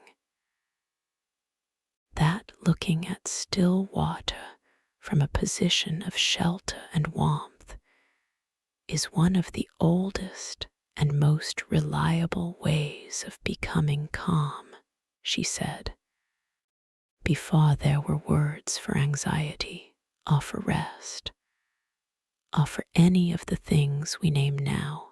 Before any of that, there was a person at the edge of water, and the water was still, and something in them settled. Not because of anything they did, just because of the looking. She paused. The person who built the glass understood that the shelter was necessary. That looking at water without shelter, exposed, standing out in the cold, wasn't the same thing. It was the combination, the warmth and the water together. Sera sat with this. That's why the inn exists, she said slowly. That is why everything that creates comfort exists, Orla said, to enable the looking. Wren, at the window table, turned a page. The fire crackled again. Outside, the wind moved over the lake, and the lake responded. "May I ask," Sera said, "how long you have been here, you specifically?" Orla looked at the fire for a long time, long enough to have stopped needing to ask that question, she said. "You are the keeper," Sera said. "I tend to what needs tending," Orla said simply. "The fire, the garden, the tea, the moments when someone needs to be shown something that words can't carry." She looked at Sera with that expression that was always the same calm, unhurried, encompassing both warmth and coolness, the way a well-maintained room encompasses both its temperature and its use. "That is enough. That is, I think, everything." The fire did its steady work. The wind moved outside. Sera sat for a long time after Orla rose and went quietly toward the kitchen. And she sat with the fire and the sound of the lake and the feeling in her chest. The feeling she could not yet name precisely, but which was like the feeling of a door not opened but unlocked, still closed, but the resistance gone. Wren left first with a small good night.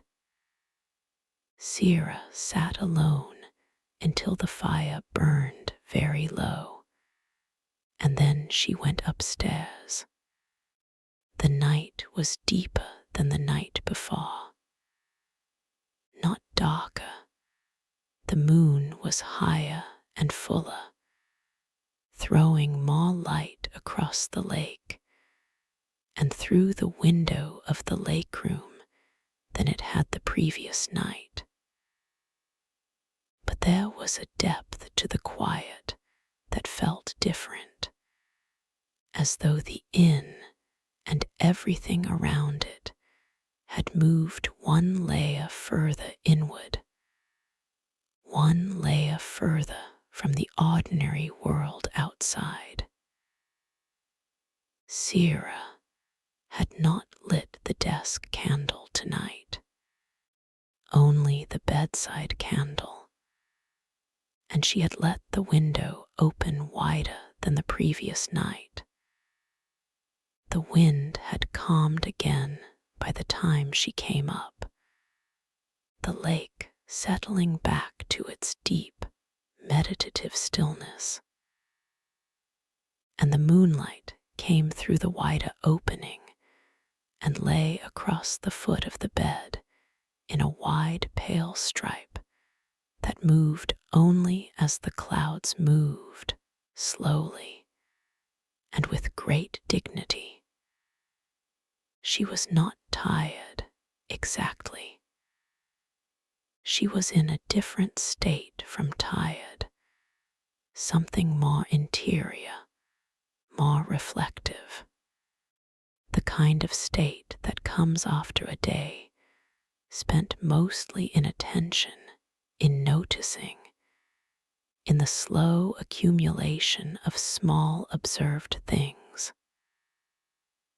Her body was settled and quiet, but her mind was still moving, not anxiously, but gently, turning things over the way hands turn over smooth river stones, not looking for anything particular, just feeling the weight and the surface. She lay on her back with the blanket pulled up to her shoulders and looked at the ceiling. The ceiling of the lake room was white plaster, not perfectly flat. There were slight undulations in it, the traces of old settling and repair. And in the moonlight, these undulations cast very faint shadows that moved imperceptibly as the light shifted. It was like looking at a low relief landscape, or at water seen from just above the surface. She thought about what Orla had said. The warmth and the water together. The shelter that enables the looking. She had spent the last several years, she thought, in the looking without the shelter, in the exposure. Not dramatically, not obviously, but in the way of people who have made themselves continuously available, continuously facing outward, giving their attention in every direction except inward. The looking without the warmth, without the enclosure, without the still glass between herself and the world. She had been conducting herself as though being seen, being present, being useful, being on, was the same as being well. And these were not the same thing. They were, in fact, almost opposite things for someone built as she was built. She didn't know, lying here, exactly what she would do with this understanding. She did not think she needed to know yet. The moon moved on its arc, and the pale stripe on the bed shifted slightly, and the candle on the bedside table continued its patient burning, its flame so small and steady that it seemed less like fire and more like light itself, distilled and held at a single still point. She thought about the untitled green book, about the careful handwriting that recorded the heron and the wisteria and the light's movement from left to right, always in summer.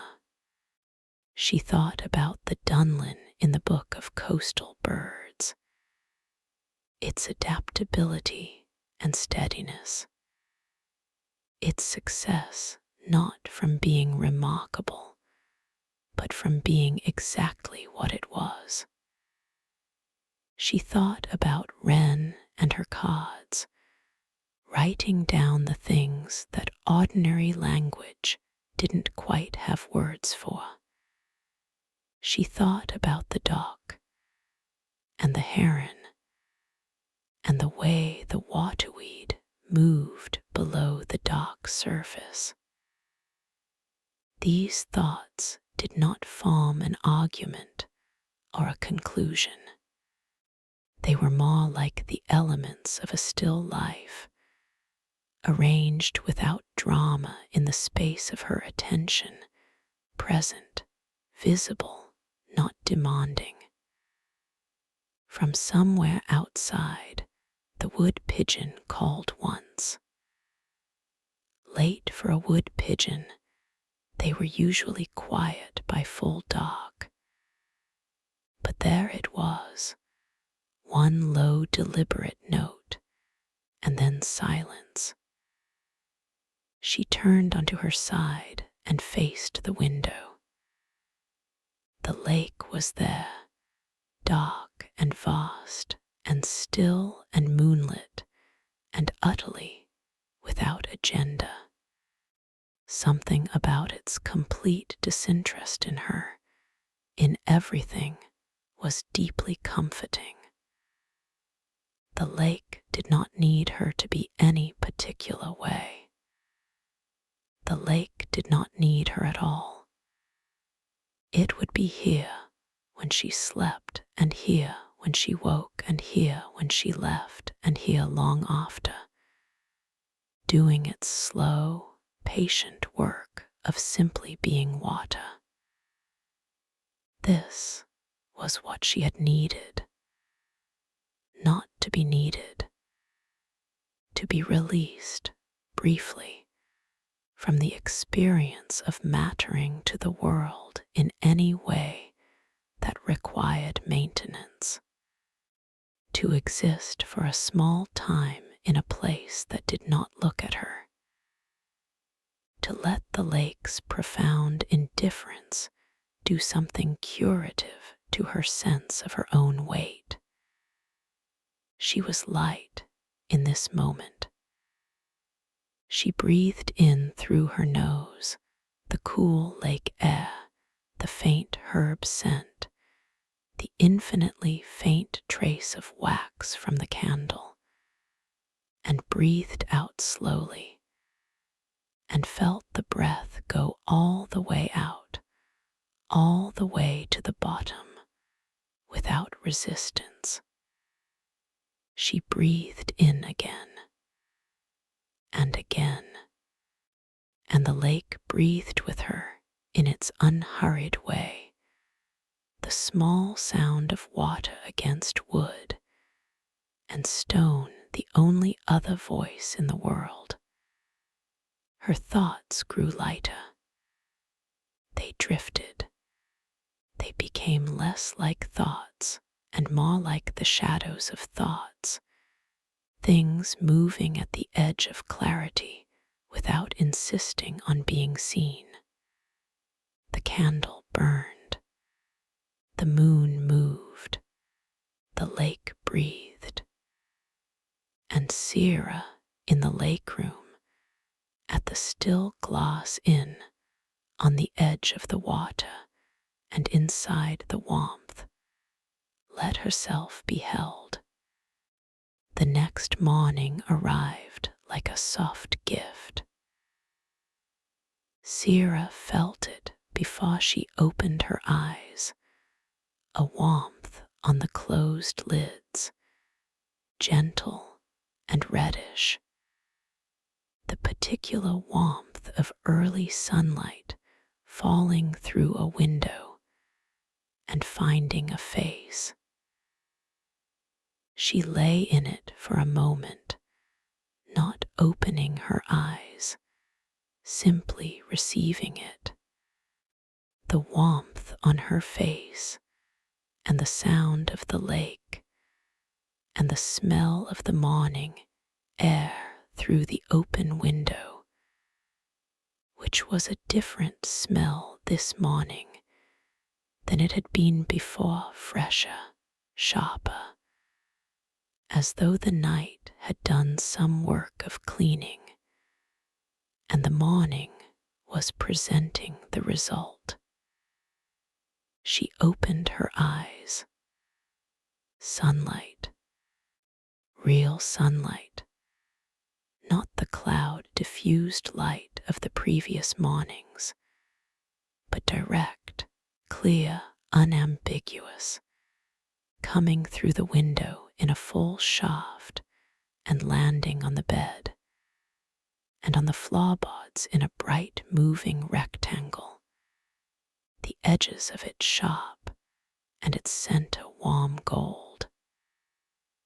The lake was blue, deeply, cleanly, entirely blue, the kind of blue that only appears when the sun is direct and the water is calm, and the sky has completely resolved into its clear daytime self without any remaining hesitation.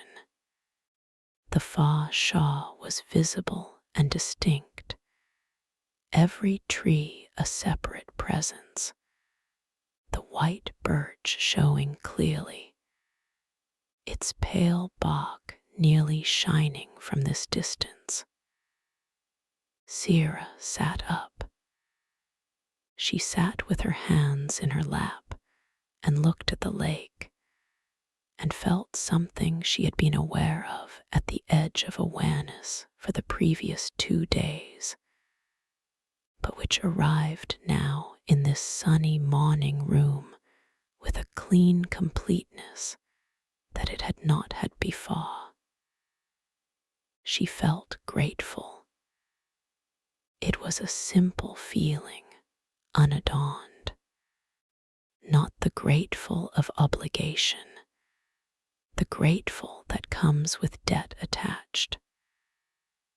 Just the pure version, the uncomplicated awareness that this existed, this morning, this light, this water, this warm room, this particular moment of silence in a particular life that had been moving without stopping for longer than was good for it.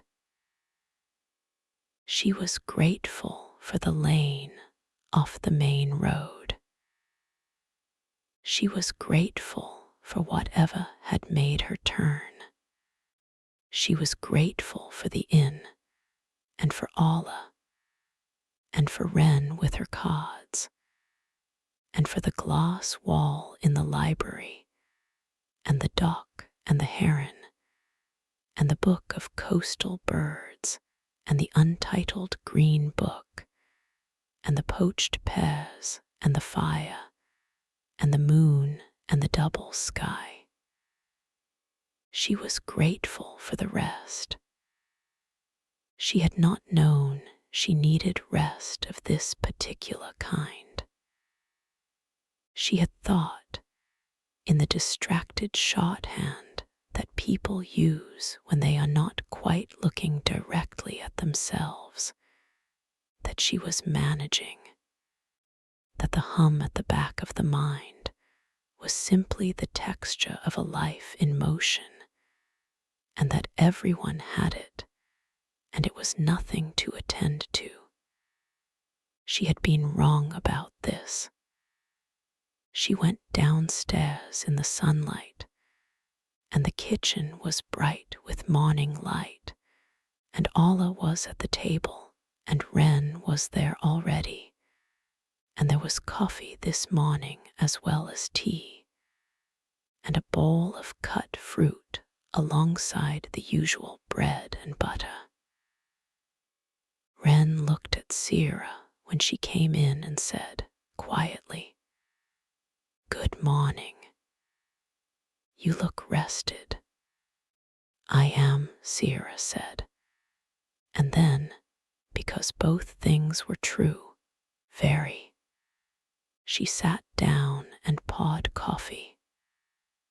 Outside the kitchen window, the garden was fully lit by the morning sun, and the rosemary and lavender were bright and distinct, and the bay tree's leaves were dark and shining, and a bee, the first she had seen since arriving, was moving among the lavender with the absorbed, unhurried industry of something that has exactly one thing to do and is entirely content in the doing of it.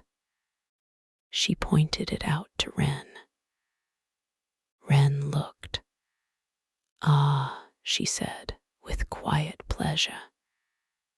They ate breakfast in the sunlight, and the morning was easy and slow, and the bee continued its work in the lavender, and Orla moved through the kitchen in her unhurried way, and the coffee was strong and warm, and the bread was again slightly different from the day before, thinner slices, more densely crumbed, with a nutty undertone that went well with the butter. After breakfast, they went to the library together. The glass wall in the morning sunlight was completely different from what it had been at any other time. In the direct sun, the imperfections in the glass, the small bubbles, the slight waves caught the light and scattered it in tiny, soft refractions across the reading table and the books, and the flaw, small mobile points of light that moved slowly as the sun moved, like a very gentle, very slow light show that asked for nothing from its audience. Wren stood at the glass and watched it for a long time without saying anything. Then she said, "I've decided to tell my daughter she was right." Sera looked at her. "About the resting, about all of it," Wren said. She turned from the glass. "About the pausing, about the stopping, about the idea that I was carrying things I didn't need to carry and moving at a speed that wasn't required." She sat down at the table. "She'll find it insufferable being right, but she deserves to know." Sera smiled.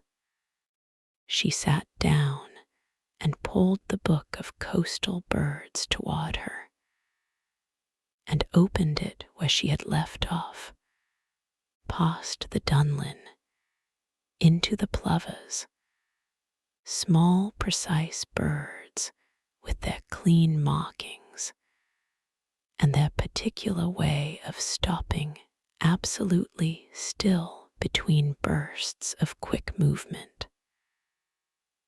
The light moved across the room. The scattered refractions from the glass drifted slowly.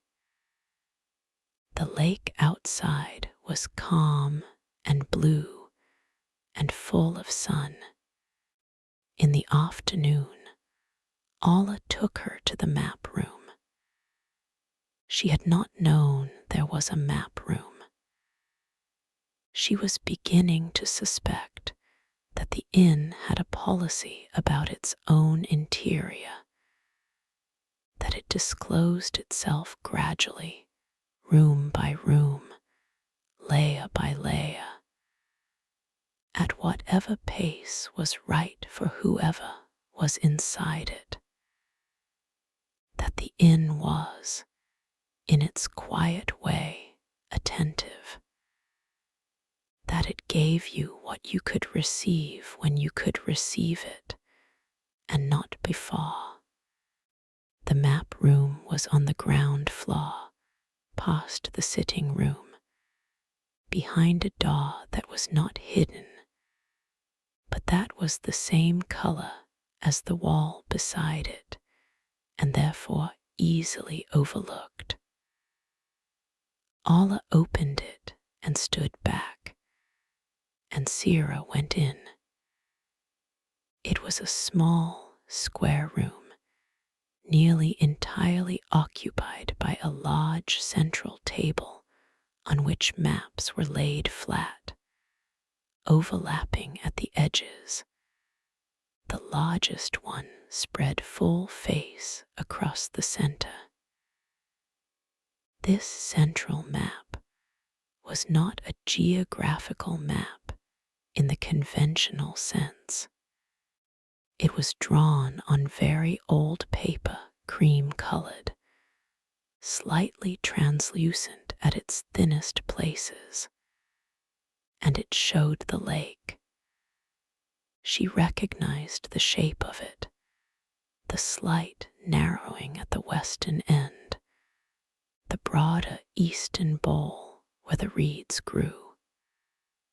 The dock was marked. The inn was marked, shown as a small rectangular shape with a notation beside it in the now familiar handwriting. The still glass, and beside that, in lighter ink, as if added later, and everything that came after.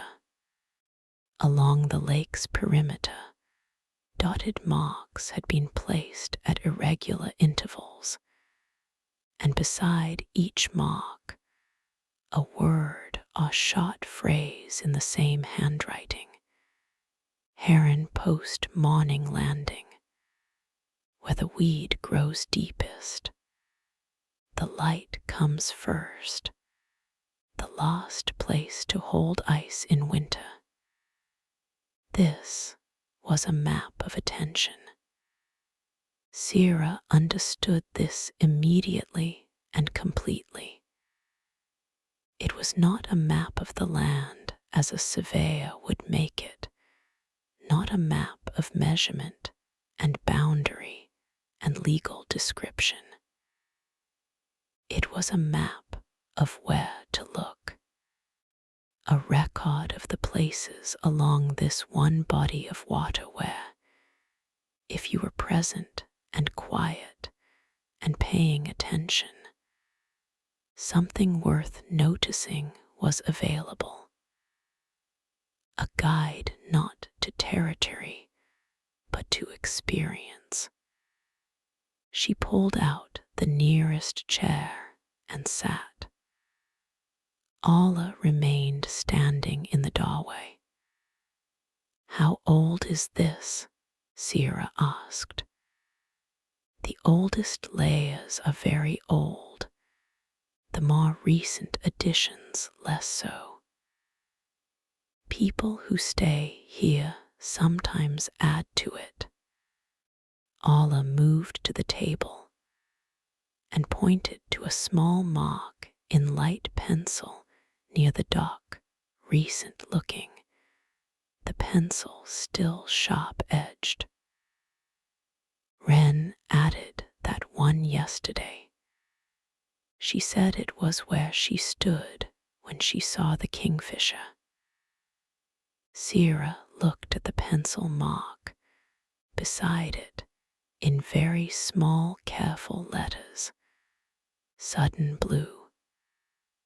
"I wanted to show you," Orla said, "because I think you are someone who might understand what it is." Sera looked at the map for a long time. She looked at the in notation and everything that came after. She looked at the notations along the shore, the Heron post, the morning landing, the last place to hold ice in winter. She looked at Wren's sudden blue, small and fresh among the older markings. "This is what you meant," Sera said slowly, "by the looking." Orla inclined her head. "It's a practice," Sera said, "not a question.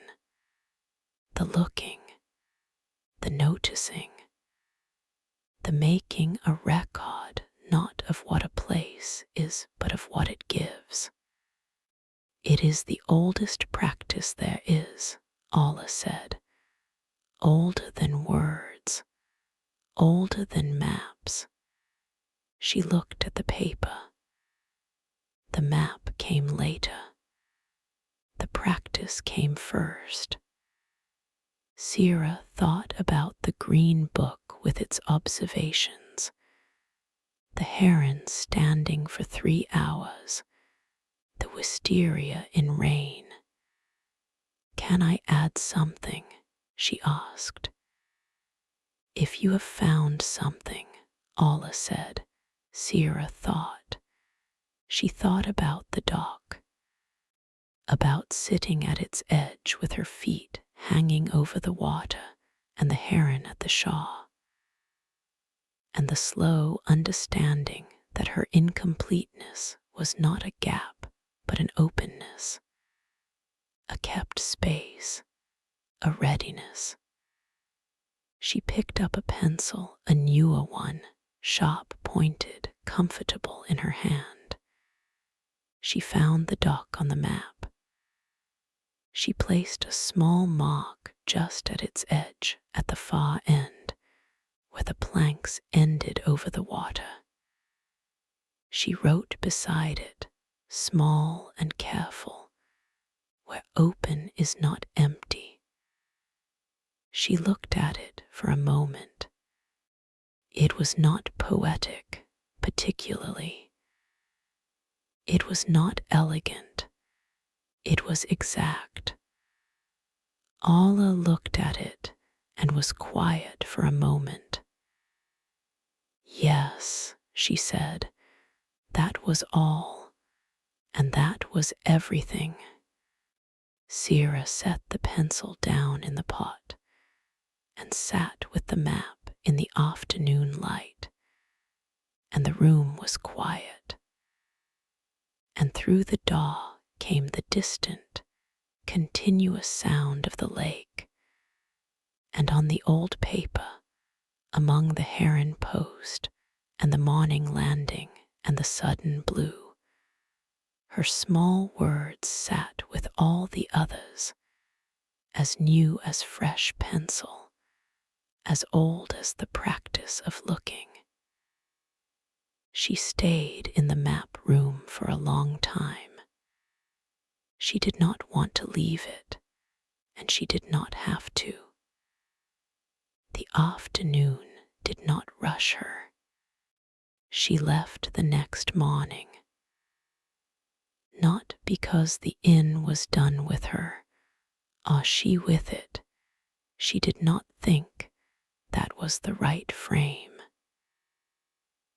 It was more that the staying had completed itself, the way a breath completes itself, the way a night's sleep completes itself, not cut short, not prolonged, but arrived at its natural end with a fullness that felt right.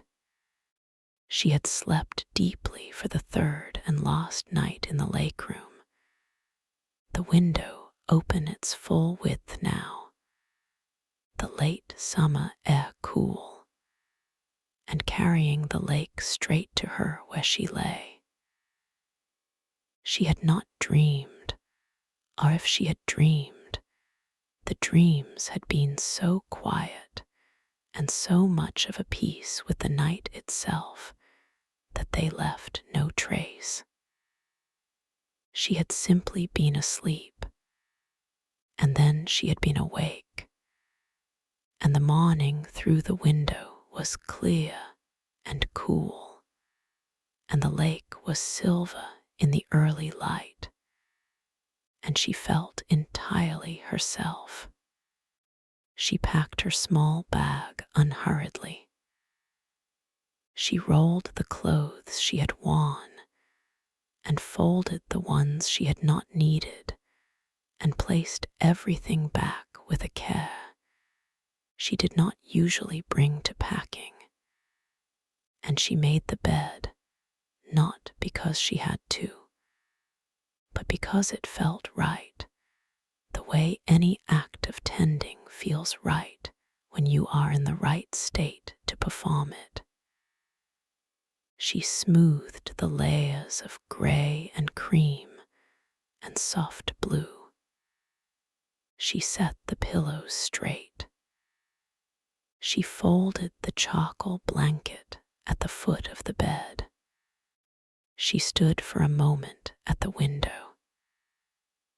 The lake was doing what the lake always did, what it had been doing for a very long time before she arrived, and would do for a very long time after she left, moving in its small, continuous way, holding the sky, holding the light, being still in the way of things that have learned that stillness is not the absence of movement, but the presence of patience. She touched the window frame. She did not say goodbye to the lake aloud. She said it in the way that people say the things that matter most without words, without performance, just a moment of acknowledged regard, one present thing to another. She carried her bag downstairs. Wren was in the hallway, and she held out her hand, and Sera took it. "I'll be back," Wren said. "I've already asked Orla." "I think I will be too," Sera said. Wren smiled with her whole face. "Good," she said, and squeezed Sera's hand once, and then let it go, and went back through to the sitting room and closed the door gently behind her. Orla was in the kitchen. Sera stood in the doorway, and Orla was at the counter with a mug of something steaming, and she looked up when she heard Sera, and her expression was exactly what it had always been: calm, present, entirely unhurried, and nothing about the departure altered it. "Thank you," Sera said. Orla nodded once. "You found what you came for." "I didn't know I was looking for anything." "That is the most reliable way to find something," Orla said.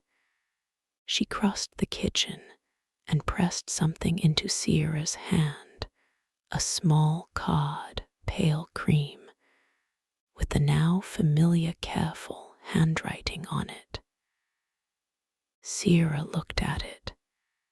It said, "The looking is the practice, and the practice is enough." She closed her hand around it. "Safe road," Orla said. "I'll come back," Sera said. "I know," Orla said, not with sentiment, but with a simple, grounded certainty, the certainty of someone who has seen this before and knows what it means when people say they will return to a place that has done something real for them. Sera walked to the front door. She paused on the threshold, her hand on the door frame, the morning ahead of her, the inn behind, and breathed in once. The morning smell, water and herb, and the cool of stone in early sun. She breathed it in fully to the bottom and let it go. Then she walked to the car. The lane was different in the morning. The trees that had arched overhead in the evening twilight were bright now, with sunlight coming through their leaves, the light filtering in patterns of green and gold, moving as the leaves moved, a soft and constant dappling. She drove slowly, not because the surface required it, but because she was not in any hurry. She looked at the trees and the light through them, and she felt the card in her jacket pocket. She had put it there, where she would feel it, and she drove. At the end of the lane, before the main road, she stopped. She could see the lake from here, through a gap in the hedgerow, just a narrow slice of it, a thin edge of silver water, the barest suggestion. She looked at it for a moment. She thought, where open is not empty. She thought, the looking is the practice, and the practice is enough. He thought without words. all the things that didn't have words yet, the things the glass wall had shown her, the things the dock had offered, the things the heron had demonstrated by standing absolutely still while the world continued its movement around it. She thought of the map in the map room, growing slowly across the years with its small, careful marks, each one a moment of attention given, each one someone saying, "I was here, and I looked, and this is what I found." She turned onto the main road. The morning was bright, and the road was clear, and the world opened ahead of her in its ordinary way, full of the ordinary things that required navigation, that pulled on the attention, that asked for presence and response. She was ready for them.